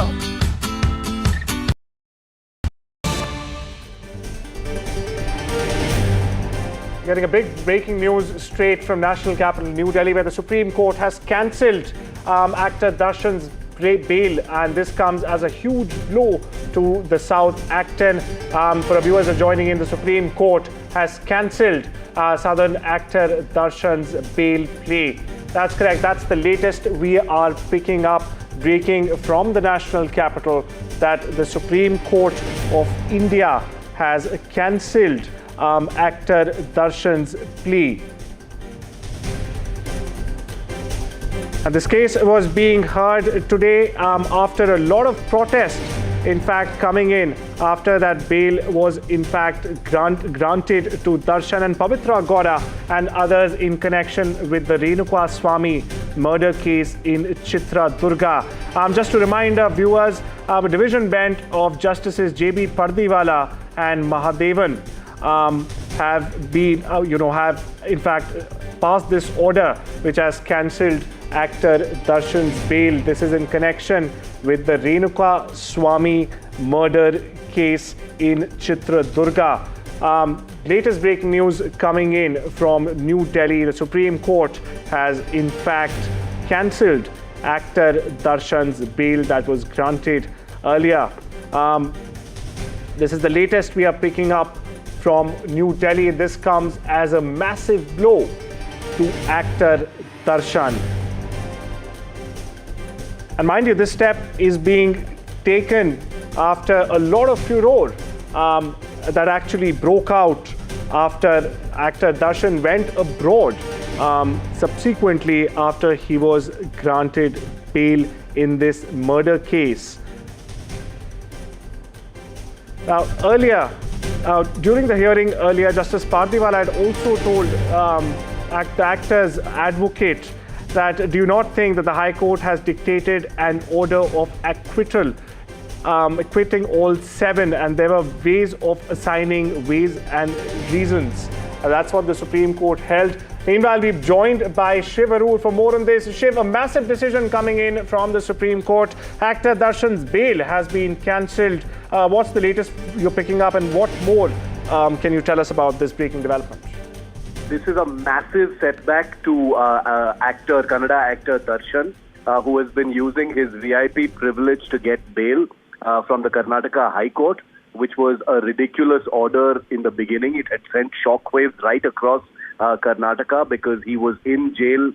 He was in jail and under trial for murder of Renukaswamy, who was a fan who had sent some text messages, remember, to his partner.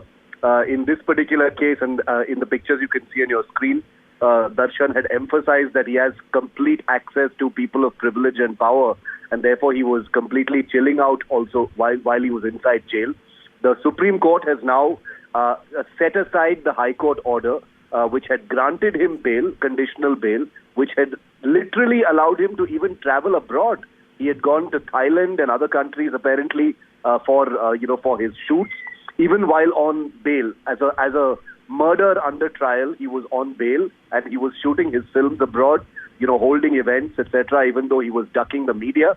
But this is a huge blow from the Supreme Court, not only for Darshan and his legion of fans who have mainstreamed and justified his violence and his criminality, alleged criminality, but also it's a huge setback to the High Court and the High Court bench that gave this absolutely shameful order a few months ago.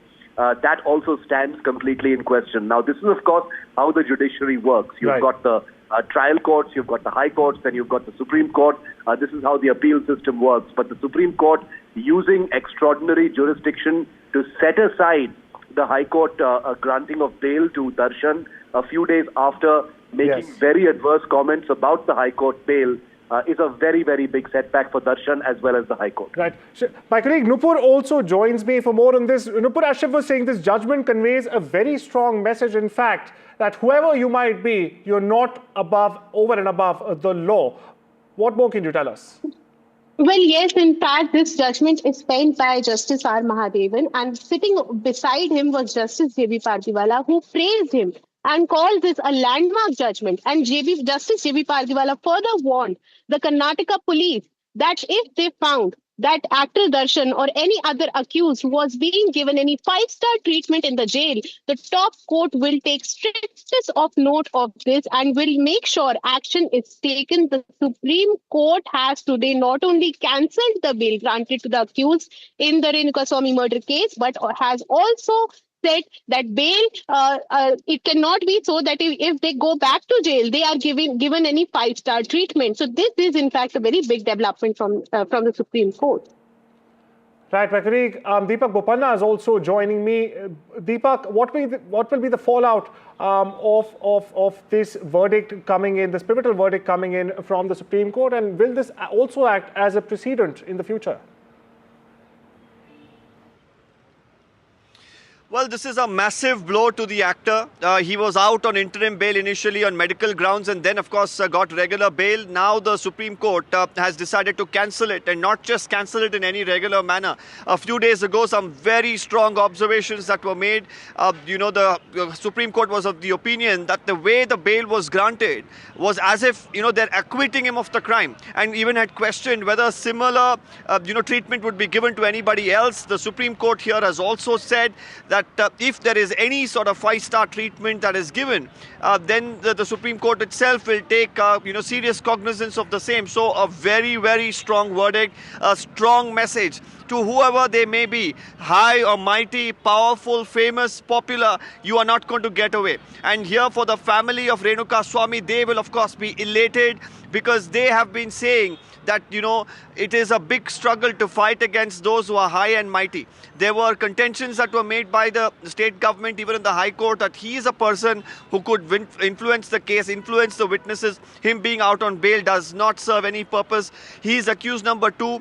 Pavitra Gowda is accused number 1 in this case. It all began because there were certain messages allegedly sent to Pavitra Gowda by Renukaswamy, because of which he was kidnapped from Chitradurga, brought to Bengaluru, brutally assaulted in such a manner that he had so many injuries all across his body. If that was not enough, the inhumane way with which they dumped his body by a sewage canal, and then, dogs bit into his body. It was so brutal. His privates were attacked. And then, photos were taken while he was pleading and begging for mercy. And finally, today, of course, it seems like once again, law has caught up on actor Darshan. He'll have to make his way back into the Parapana Agrahara prison, whether he will be lodged there or whether he'll be sent to any other prison, because last time around, this is also very important to note, he's staying at the Parapana Agrahara prison. There, he's sitting with a bunch of people on a chair as if he's enjoying himself in a park, seated with a cup of coffee in his hand. Now, after that, of course, there was an investigation launched into what happened in that jail. He was shifted to another jail. And this time, where will he be stationed? That's something that's going to be important. We are yet to get the complete order, which will, of course, specify how many days it will take for him to get back into prison. So, but definitely a very massive development. The actor will have to go back into prison. Thank you so much for getting us the latest. And with that, it's time we slip into a short break, but news continues on the other side. Don't go anywhere.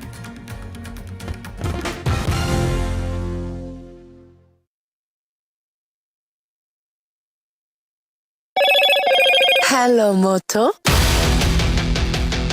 Moto G96 5G. All eyes on you.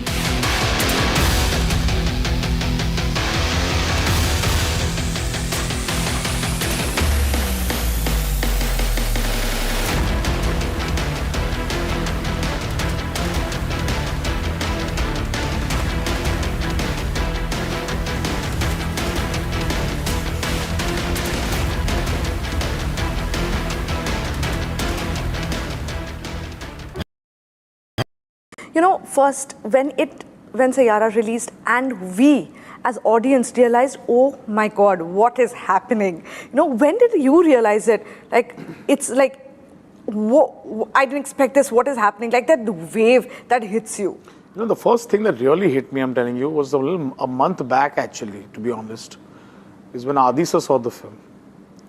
And he saw a very loose cut and he decided the release date. But he was always... like me and Akshay were so into making the film, I think, along with Sumanna and all. Sometimes when you're so into it and you don't realize, you don't see it from, and then he saw it from a third person perspective. I mean, he was always super confident about the film. And he had actually had this talk with me about how I've done. And yeah, we all grew up. I was in the 8th grade when I saw Dilwale Dulhaniya Le Jayenge and said I want to make a love story like this. For a person like him to say that, you've made a great film. All he had asked for me was to make your best film for me. And I did, and I'm just glad that, so that was the first thing, and that validation was great. I wasn't shouting over the roof for it. It gives you a lot of confidence at that moment, Absolutely. for the person who's actually put his money where it is, and he wasn't talking about anything else, but on a very unassembled film at that time, could feel the emotion and be listening. But it was the first time we felt that we made something special.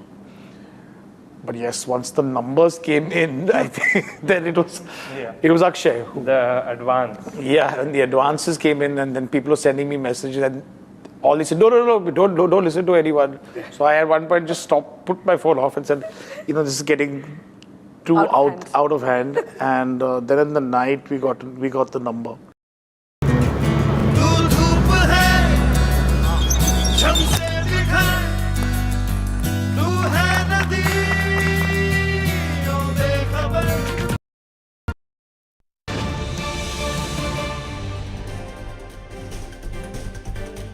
Begin this bulletin with breaking news coming from the national capital, New Delhi, where the Supreme Court has cancelled the bail granted to Kannada actors Darshan and Pavitra Gowda and 5 others by the Karnataka High Court in the Renukaswamy murder case.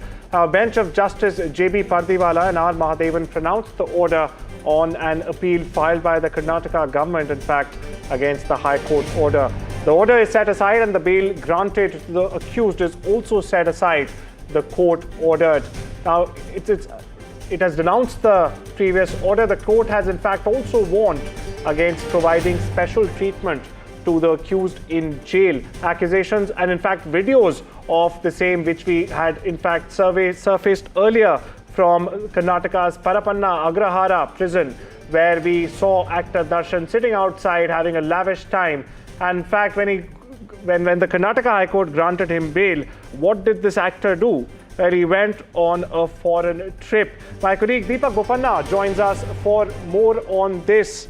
But before that, for our viewers who are just joining in, there's a massive development coming in from national capital New Delhi, where the Supreme Court has in fact cancelled the bail granted to Kannada actors Darshan and Pavitra Gowda, apart from 5 others by the Karnataka High Court in the Renukaswamy murder case. In fact, a bench of Justice J.B. Pardiwala and R. Mahadevan pronounced the order on an appeal filed by the Karnataka government against the High Court order. This is what the justices said. They said the order is set aside and the bail granted to the accused is also set aside. Not only this, the court has also warned against providing special treatment to the actors inside the jail. It has cleared that no 5-star treatment must be provided to the accused in the jail, and that no one is in fact above the law. My colleague Veera Raghav joins us for more on this. Veera, massive development coming in from New Delhi. What will be the fallout of this? Well, hello. Go ahead. I seem to have hit a technical snag there, but there's a massive development coming in from the national capital, where the Supreme Court has in fact cancelled the bail granted to actor Darshan and six others, and it has dealt a devastating blow to the actor, saying no 5-star treatment must be given to the actor when he goes back to the Parapanna Agrahara prison in Karnataka. And it has also said that no one, and absolutely no one, is above the law. Meanwhile, we're getting a reaction from the Congress party. It has said that the Karnataka Congress, the KPCC, in fact maintains that it is committed to justice, and it's also added that it will in fact ensure no VIP treatment is meted out to Darshan. My colleague Veera Raghav joins us for more on this. Veera, massive development coming in from the national capital, and the KPCC reply as well, where the state government is saying that we will ensure no VIP treatment takes place this time over. What's the latest you can tell us? Well, obviously, everyone will make the right noise. The Supreme Court's observations earlier in the case sort of built up to the fact that bail will be cancelled. There were serious questions raised over the reasoning and the order of the Karnataka High Court in granting bail to Darshan, and the fact that he could travel abroad, that a person with that kind of influence who was known, Ankit, let's not forget, for flouting norms inside the jail, was granted bail. He was granted bail, remember, at the start on medical grounds for a surgery, for a back surgery. There is no clarity on what kind of medical procedure he went through. Then the medical bail became regular bail. So it was considered and seen by several activists and those who've been following this case very closely as a mockery of a system. His fans were obviously jubilating the fact that he was out on bail and even sending out threats to several people who questioned the bail order to him and had appreciated the Supreme Court observations in the case. So this was expected in more ways than one, that the bail would be cancelled given the kind of observations that came from the from the Supreme Court. It will be very interesting to watch how this plays out in terms of trial and what kind of action is what kind of treatment and action Darshan faces now, Ankit. Darshan, Veera, what did the Supreme Court exactly mean when it suggested that the High Court acted as if it was granting an acquittal while giving bail to Darshan? The Supreme Court had gone into the reasoning of the High Court order and had gone into portions of the High Court order as well and questioned how the High Court went ahead and issued a bail order in this case. That was the sharp criticism of the Apex Court as far as the High Court order was concerned. But observations are observations. At the end of the day, one was waiting for the bail order, given that, let's not forget that it's been a while since those observations were made. And with those kind of stern observations, there were those who questioned, saying that till a bail or till an order from the Apex Court came in, those observations were merely just observations. There was no action on that bit that was there. So finally now you have the Apex Court's order.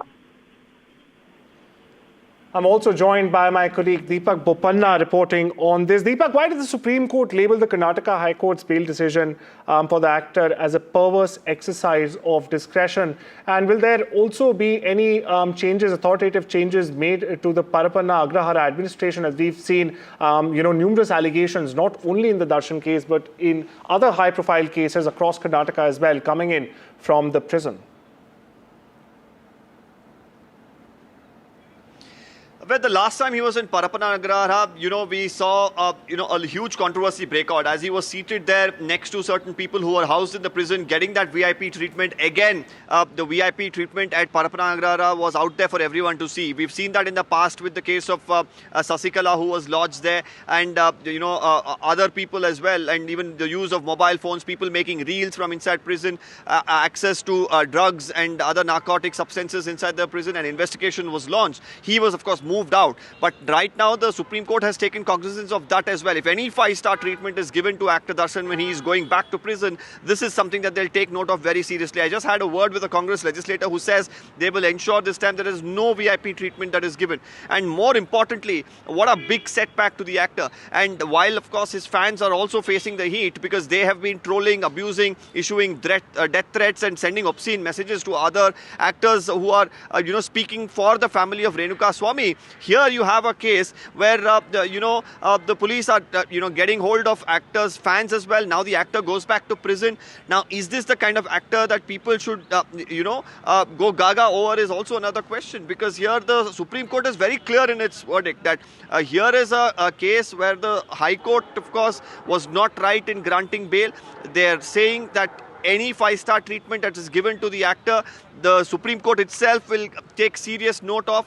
So, right now, his jail time once again begins. Does he have an option? Yes, he has his legal, recourse to challenge this in the Supreme Court itself. But for now, at least, he goes back to prison. And more importantly, for the family of Renukaswamy, this will come as a massive, massive relief. Deepak, a very, very important point of this entire case has, in fact, been public perception. So how will the Supreme Court decision, the latest decision, impact the public perception and also to some limit the media coverage that we've been seeing in this case? Well, it's very important because more often than not, you have the common folk who believe that if you're high and mighty, you can get away with, anything, even, with a crime as serious as a murder. And while he was granted bail, for people like me and you or anyone watching the show, many of them will say, well, it was bound to happen. How often does a common man who, even gets arrested for a small petty crime, how difficult is it for him to get bail? How difficult for him is to wait through the judicial process, through the criminal process? But when you're high and mighty or a prominent personality who has a lot of money, things seem to be falling in place and in your favor all the time. And this is something that as Indians we've gotten used to. The Supreme Court, of course, here putting out things very clear that whoever you are, it doesn't matter. And even telling the High Court that you'll have to be very careful. It's a message that has been sent out to each and every judge out there, each and every law enforcement official out there, that you cannot get away. If you think that you're going to back a person who is high and mighty, who is powerful and prominent, we are watching. That seems to be the message that's coming from the top court in the country. And important point you've raised there, Deepak. Stay with me. I'll take this over to Nupur, fighting against the high and mighty. Who also joins us for more on this. Nupur, Deepak's raised a very important point here. Now, how might this ruling affect future high-profile, jurisprudence in high-profile cases when it comes to seeking bail or giving out bail? In fact, this judgment is penned by Justice R. Mahadevan, and sitting beside him was Justice J.B. Pardiwala, who praised him and called this a landmark judgment. And Justice J.B. Pardiwala further warned the Karnataka police that if they found that actor Darshan or any other accused was being given any 5-star treatment in the jail, the top court will take strictest of note of this and will make sure action is taken. The Supreme Court has today not only cancelled the bail granted to the accused in the Renukaswamy murder case, but has also said that bail, it cannot be so that if they go back to jail, they are given any 5-star treatment. So this is in fact a very big development from the Supreme Court. And to stay with us, we've also got Supreme Court advocate Deepak Sankla, in fact, joining us. Mr. Sankla, what were the key legal flaws that the Supreme Court, in fact, found in the Karnataka High Court's bail order that was earlier issued for actor Darshan? Well, Kapil Sankla here. You see, the Honorable Supreme Court used its extraordinary powers under Article 136, saying that there has been a gross miscarriage of justice. And the gross miscarriage of justice, as per Supreme Court, were laid down on various pillars. The most important pillar being that the gentleman was misusing his custody time by using his position, his power, etc., and was actually enjoying luxuries which are not or cannot be provided in the jail. So, the Honorable Supreme Court, and I'm paraphrasing here, has stated what is good for the goose is good for the gander. If you're punished for a certain offense, you will be given the same perks and the same punishment as the common man. The second part of this was that the Honorable Supreme Court took cognizance of the fact that the High Court failed to appreciate that the interim bail granted to the actor on medical ground was being misused by him, and that he was shown on various events for, he had gone to Thailand or some other foreign countries, that he had gone for, movie, etc., etc. And all of that paid very, very heavily on the Honorable Supreme Court while it granted this. Finally, the High Court had erred in making a prima facie view in favor of the accused. Now, it is true that the law as it stands today is bail, not jail. Having said that, a prima facie view cannot actually be such that it encroaches upon the finality of the order, finality of the judgment or the trial. The court cannot make up its mind only on a prima facie view while granting bail. So all of these are very strong points that the Honorable Supreme Court saw, took cognizance of, and it is definitely a landmark judgment, because in future, there would be a lot of careful analysis by the courts below while granting bail, especially to people with the kind of power or the money to buy protection inside and outside the jail. Thank you so much for putting the developments in perspective there, Advocate Sankla. Meanwhile, more with my colleague Divyana.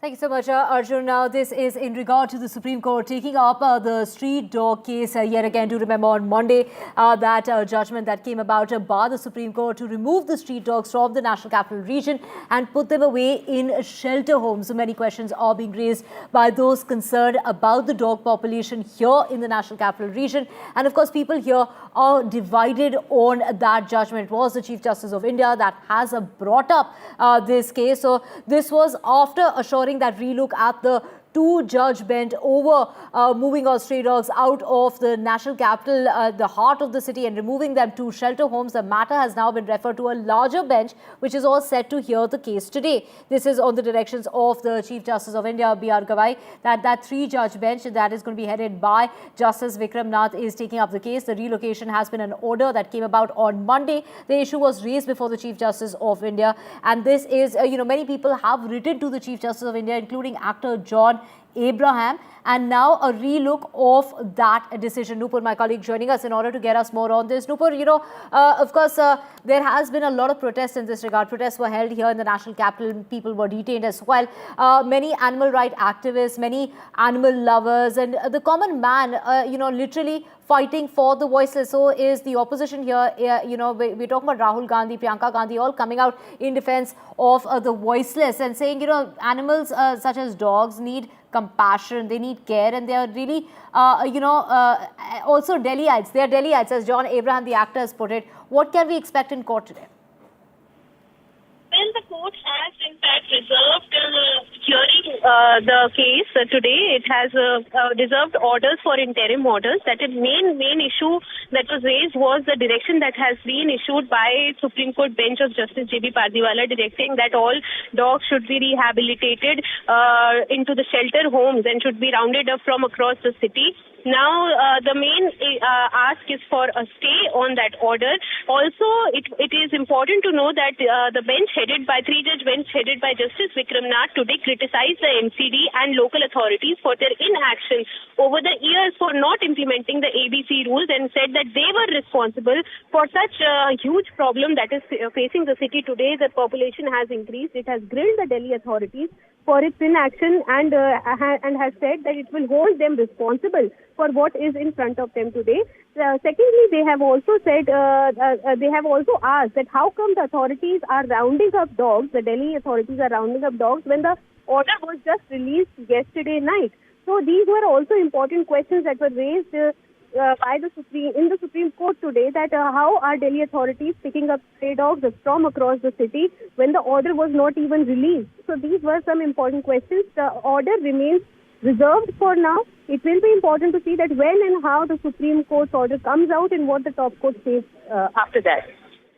Right. All eyes on the Supreme Court taking up that case. And of course, take us to the challenges that have been voiced, the concerns that have been voiced, particularly in regard to the kind of money that's required in order to relocate these dogs, to feed these dogs, to sterilize these dogs, and, the kind of manpower that will be needed to do so.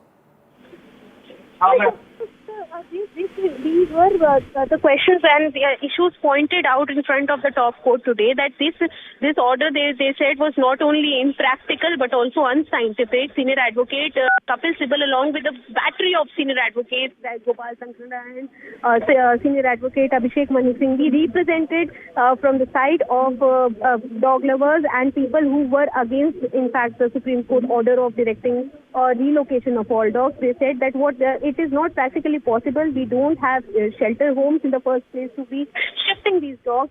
Even senior advocate Kapil Sibal raised this question that they don't even have shelter homes, and where are they taking the dogs after rounding them up? And he also raised apprehension about killing of dogs by the Delhi authorities. So these are very important apprehensions that were raised today in the Supreme Court, and Supreme Court also expressed concern about the same. Now, coming to the challenges, they also said that practically, how is it possible that you will accommodate lakhs of, you will have to, first of all, accommodate lakhs of dogs, treat dogs into shelter homes, then you will have to provide food for them every day, medicine for them every day, which will, in fact, cost a lot of money to taxpayers. So they raised some really practical questions about the Supreme Court order and why it was problematic and how it was practical when it came to implementation. So it will be important to see that what the Supreme Court now directs in its order, which it has reserved for now.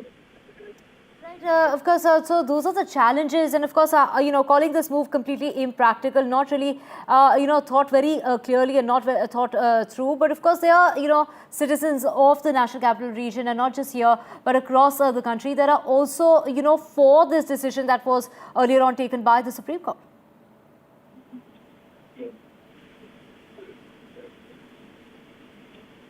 Well, yes, Divya, this is in fact a very big issue. This has turned out to be a big issue, as now high courts have also gone on to issue similar directions as issued by the Supreme Court on the same lines, and directing relocating of stray dogs from across the city, across the country. We have seen Rajasthan High Court has done it, and even there were talks of relocating dogs in Tamil Nadu. So there is important challenges that are there, and it will be important to see that what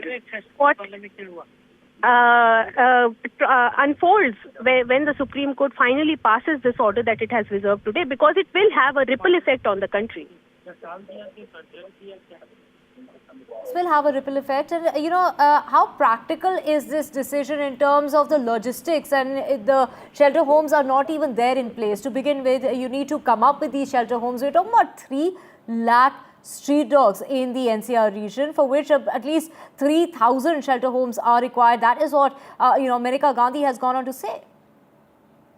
Yeah, absolutely right. If you have to relocate, even previously what the existing shelter homes, how they are made. They are accustomed to dogs who come on temporary basis. That is, dogs come there for treatment and then they are relocated from there where they were picked originally. But now they are not existing. Even the existing shelter homes are not equipped to hold dogs for forever. Like the Supreme Court judgment, which was passed by a bench of Justice J.B. Pardiwala, in fact said that there should be a CCTV camera outside a shelter home to make sure that dogs don't move out. But how is that possible?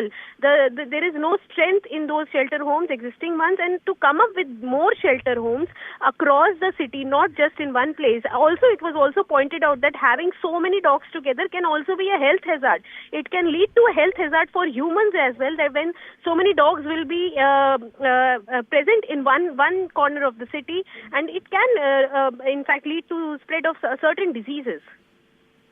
Right, of course, in question of, putting so many dogs together in one place is going to be an issue to begin with. But also, the Supreme Court had gone on to say that you can't adopt these street dogs. That was the directive that was given on Monday. But now all that has changed. Yesterday, from what we're hearing is that, now the officials are urging that Delhi had start to adopt these street dogs. Yes, of course. In fact, the same order passed by the bench of Justice J.B. Pardiwala has had in the first place, while he was pronouncing, he had said that it cannot be that your stray dogs becomes your pet dog overnight. So he had said that he is not going to allow people to impromptu adopt, say that they are adopting stray dogs, and then go on to re-release them after the drive is over on the streets. But now, in the written order that was released yesterday night, he has said that on the apprehensions raised by the dog lovers and welfare activists, the Supreme Court urges Delhi residents to come forward and start adopting stray dogs, and if they can, they should provide them a home. Right. Nupur, thank you so much for getting us all those details. Let's just also cut across to animal activist Ambika Shukla, who is joining us. Ma'am, thank you for speaking with us here on NDTV. Of course, the Supreme Court is now going to be reconsidering that decision that was taken on Monday. What are you expecting from this case that's now coming up in the Supreme Court all over again in a matter of 3 days?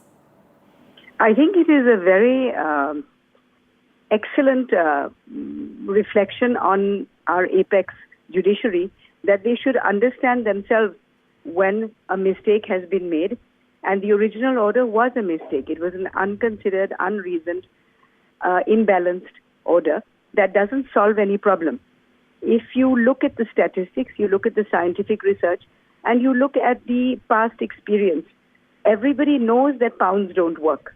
We have come from there. We have come from culling. Why would we go back all the way instead of staying with improving and supporting a WHO program like the ABC? That is where the solution lies, and it needs the involvement of the animal community. You cannot solve an animal problem without involving the animal community. It is like trying to solve a medical problem without involving doctors. So we have to understand that decisions must be taken based on information, research, deliberation, discussion, and the objective of public safety and public good needs to be properly understood and properly addressed. We cannot have solutions plucked out of thin air and delivered arbitrarily and expect it to be followed. It is an impractical, right, ma'am, unviable solution. The courts are now saying this is for the welfare of people and animals both. This isn't personal. What do you feel is the middle ground that can be reached here? It always had to be. Animal welfare and human welfare are complementary concerns, not competitive. Whenever you help an animal, you help a human.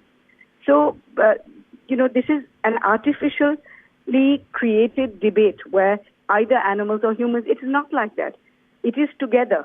When a society progresses, when a country progresses, all citizens, whether two-legged or four, are benefited. And when we exclude the weakest links, the animals, the elderly, the Ma'am, how handicapped. can we reach that middle ground? Your suggestions? The middle ground is very easy to reach. You talk to the domain experts. The animal people will themselves provide you solutions so that animals and people can coexist in harmony. If you do not talk to people who understand animals and animal behavior and can understand what is causing the bites and how to prevent them, then you are ignoring a crucial asset. So let us look at solutions, real solutions on ground, practical solutions that can be enforced, and we will arrive at a very, very harmonious and satisfactory solution. Right. Ambika Shukla, thank you for joining us here on NDTV. And of course, a very crucial day here with the Supreme Court taking up the matter all over again in a matter of 3 days' time.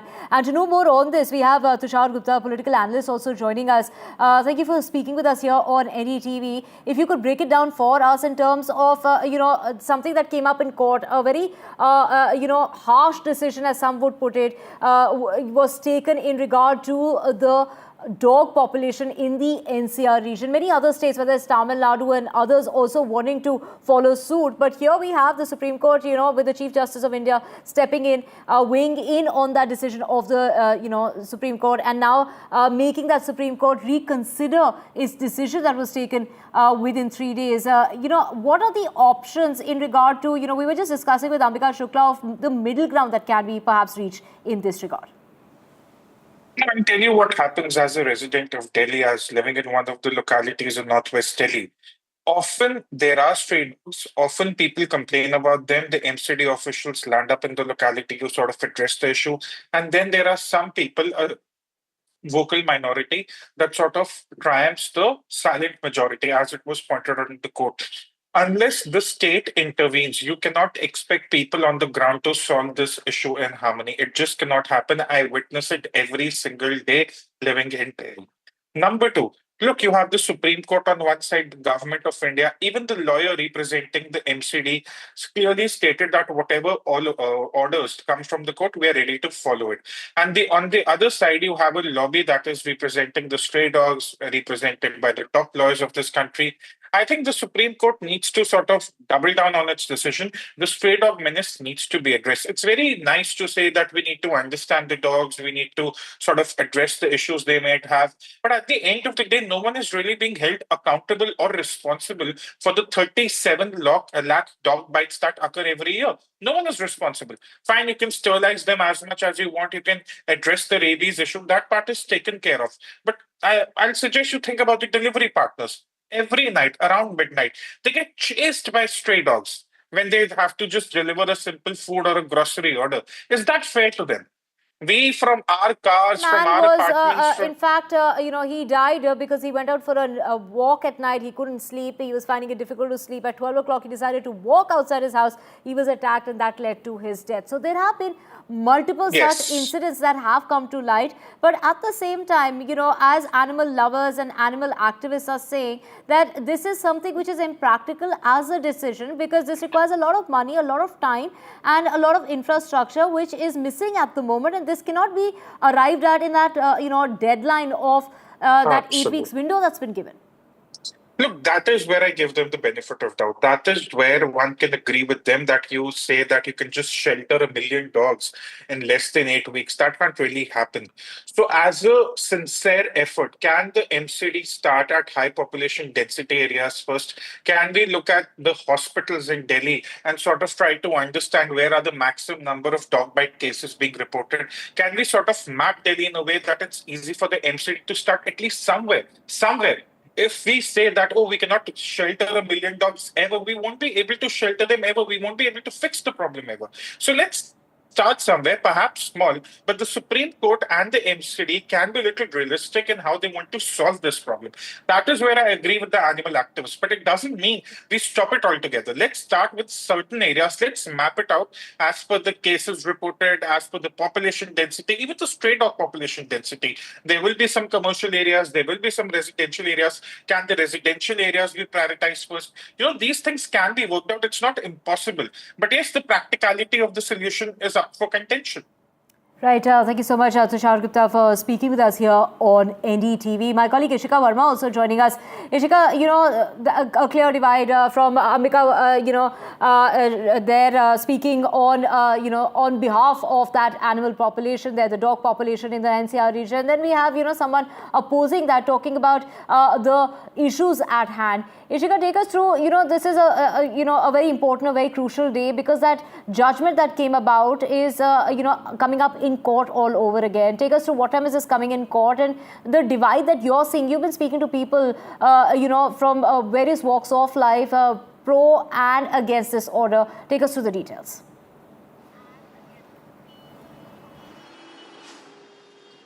Well, in fact, Divya, as you very rightly mentioned, today a very crucial hearing was taking place at the Supreme Court regarding the stray dogs issue.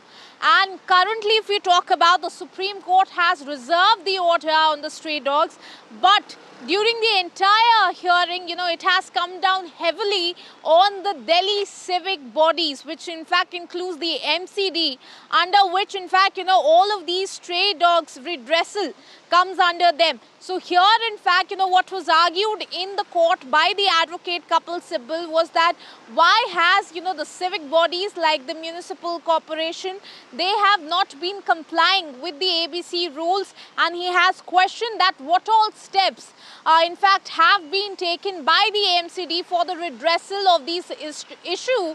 In fact, if we talk about the sterilization and in fact, complying with the ABC rules here.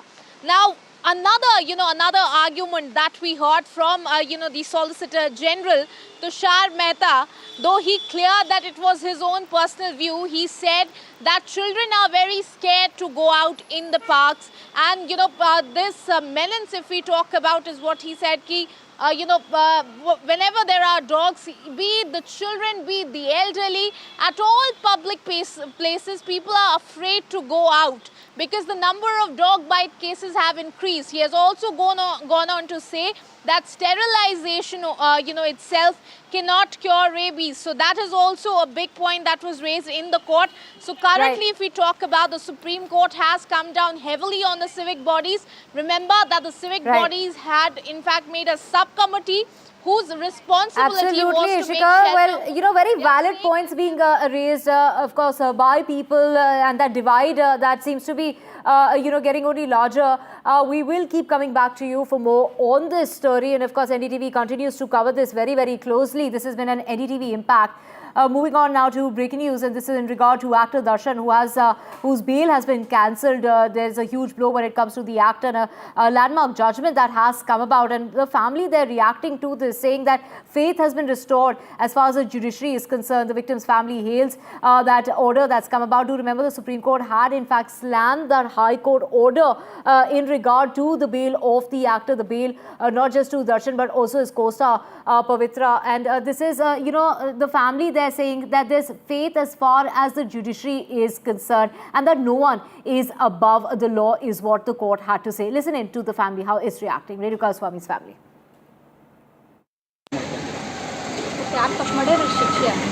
ಯಾವ ರೀತಿ ಶಿಕ್ಷೆ ಆಗಬೇಕಂತ ಕಾನೂನಲ್ಲಿ ಏನು ಕೊಡ್ತಾರೆ ಯಾರು ತಪ್ಪು ಮಾಡ್ಯಾರ ಶಿಕ್ಷೆ ಯಾವ ರೀತಿ ಶಿಕ್ಷೆ ಆಗಬೇಕಂತ ಕಾನೂನಲ್ಲಿ ಏನು ಕೊಡ್ತಾರೆ. So, of course, a landmark judgment here by the Supreme Court saying that no one's above the law here, and which is why the actor, do remember, actor Darshan had also travelled on a film shoot. He'd gone to Dubai as well as Europe, and this happened in the month of July.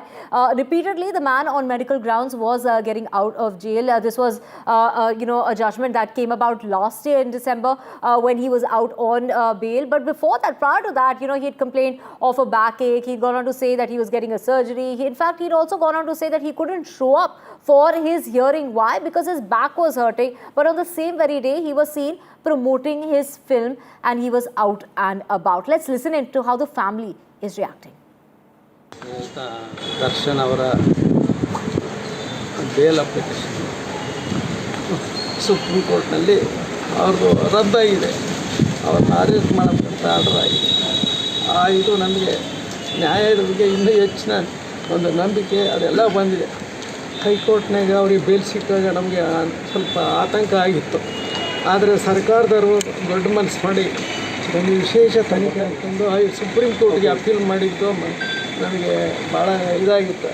ಅದರಂತೆ ನ್ಯಾಯವಾದಿಗಳ ಒಂದು ತೀರ್ಮಾನ ನ್ಯಾಯಮೂರ್ತಿಗಳು ಇವತ್ತು ಆ bale ರದ್ದು ಮಾಡಿದ್ದಾರೆ. ಅದಕ್ಕೆ ನಾನು ಇಡೀ ಕರ್ನಾಟಕದಲ್ಲಿ ತಿಳಿದುಕೊಂಡ್ರೆ ಯಾವುದೇ ಅಪರಾಧಿ ತಕ್ಷಣಕ್ಕೆ ಸಾಧ್ಯ ಇಲ್ಲ ಅನ್ನೋ ಒಂದು ಹೈಕೋರ್ಟ್ ಸುಪ್ರೀಂ ಕೋರ್ಟು ಎಲ್ಲರಿಗೂ ತಿಳಿಸ್ಕೊಟ್ಟಂಗಾಗಿದೆ. ಇದರಿಂದ The father of Renukaswamy, who there is talking about reinstating faith as far as the judiciary is concerned. Now, do remember the Supreme Court has cancelled the bail as far as Kannada actor Darshan is concerned, as well as his co-star Pavitra Gowda and 5 others. This is a case that is dating back to a fan of the actor Renukaswamy, who had sent these messages to Pavitra. Why? Because of a relationship that the two actors were having while actor Darshan was married. Now, because based on those messages that were received by Pavitra, actor Darshan along with others decided to in fact carry out with this crime. The order is set aside and the bail granted to the accused is set aside is what the court has ordered today. Also warning against providing special treatment when